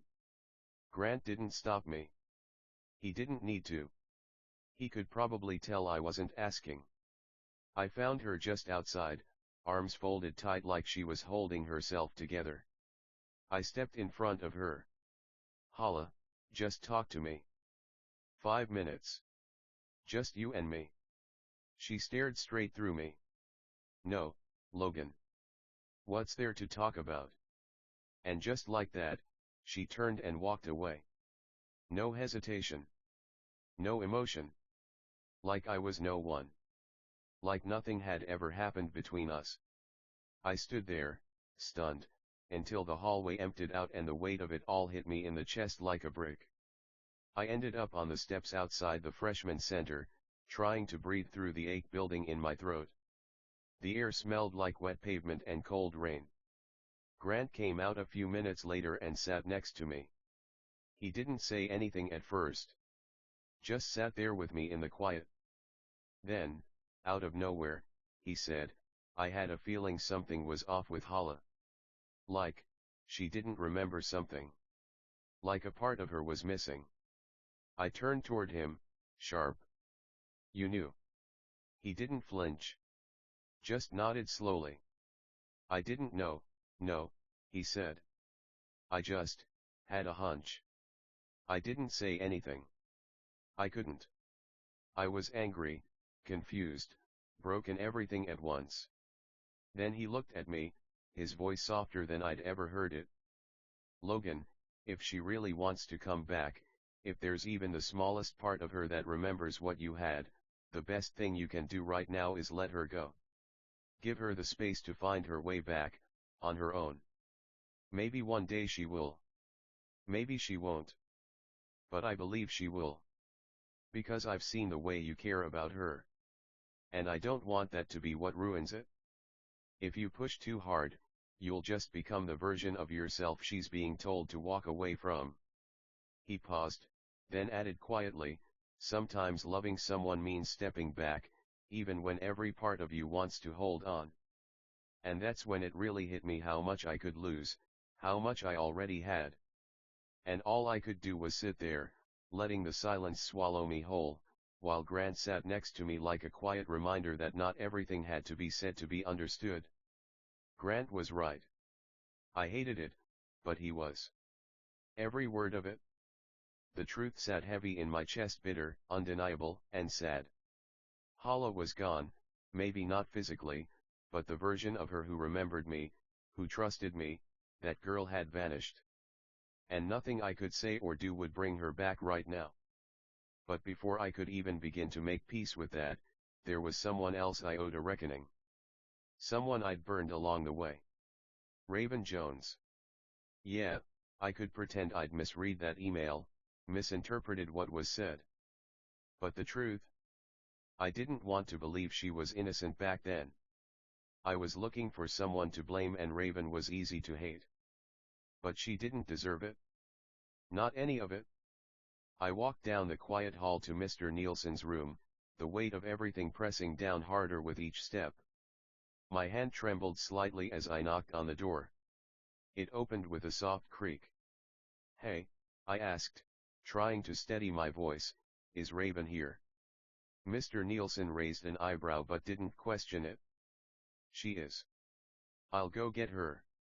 A minute later, Raven stepped out. She didn't look surprised to see me, just tired of it all. Her expression was stone. "What do you want?" she snapped. "Here to accuse me of something else?" I took a breath. "I'm here to say I'm sorry." She crossed her arms but didn't interrupt. "I know you didn't spread the rumors. And I shouldn't have hacked your Fortnite account, or gone after you like that. That was wrong." She scoffed, dry, sharp, venomous. "That's not the only thing, Logan." Her voice cracked with fire now, and I felt every word like a slap across the face. "You're always trying to wedge yourself into my life. Hanging around my brother like it's some backdoor into my trust. Ruining the childhood of my cousin. Pointing fingers when things go wrong. You don't see it, do you? You act like the victim every time someone doesn't bend to your drama. You take up space like you're owed it." I couldn't breathe. But she wasn't done. "That's why the world hates people like you." Her voice didn't rise, it dropped. "Icy.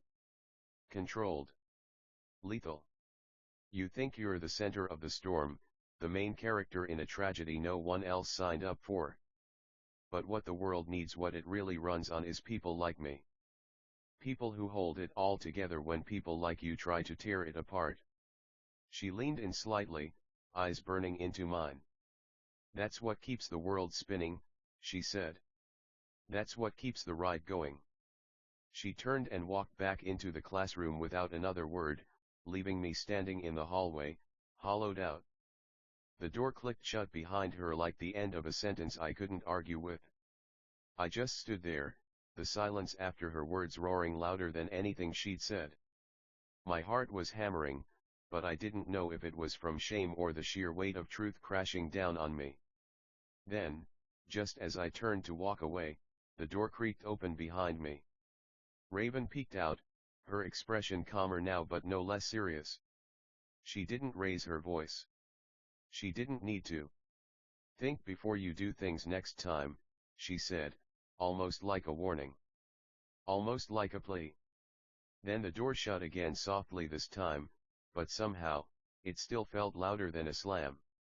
And there I was, alone in the hallway with nothing but the sound of my own breathing and the sudden, awful clarity that I had a lot more damage to fix than I realized. Or maybe some things can't be fixed. Maybe some things you just carry. And just like that, I turned my focus back to the mission Jacob and I swore we'd never abandon, stopping Project 2025. We knew we couldn't take down the whole government. We weren't that naive. But the ones who wanted to hurt the so-called outcasts? The ones who thought they could crush the broken and the different? They'd have to go through us first. We'd keep fighting. As I stepped outside, I ran into Ryan Unruh by his car. He looked at me, his eyes searching mine like he could see the storm brewing behind them. "You okay?" he asked, his voice quiet. I couldn't lie. No. Ryan gave me a small, understanding nod. "Hey, not everything's all bad. If you believe things can get better, sometimes that's all it takes to start seeing things differently." I didn't respond. I didn't know how to. Ryan didn't wait for an answer. He just got in his car and drove off, leaving me in the rain, standing there, alone. My phone buzzed in my pocket. A text from Jack. "Hey, wanna hang out this Saturday?" I stared at it, fingers hovering over the keys. I needed something, some kind of distraction from everything. Finally, I typed, "Yeah. As a matter of fact, I do." The drive home felt like I was in some kind of dream.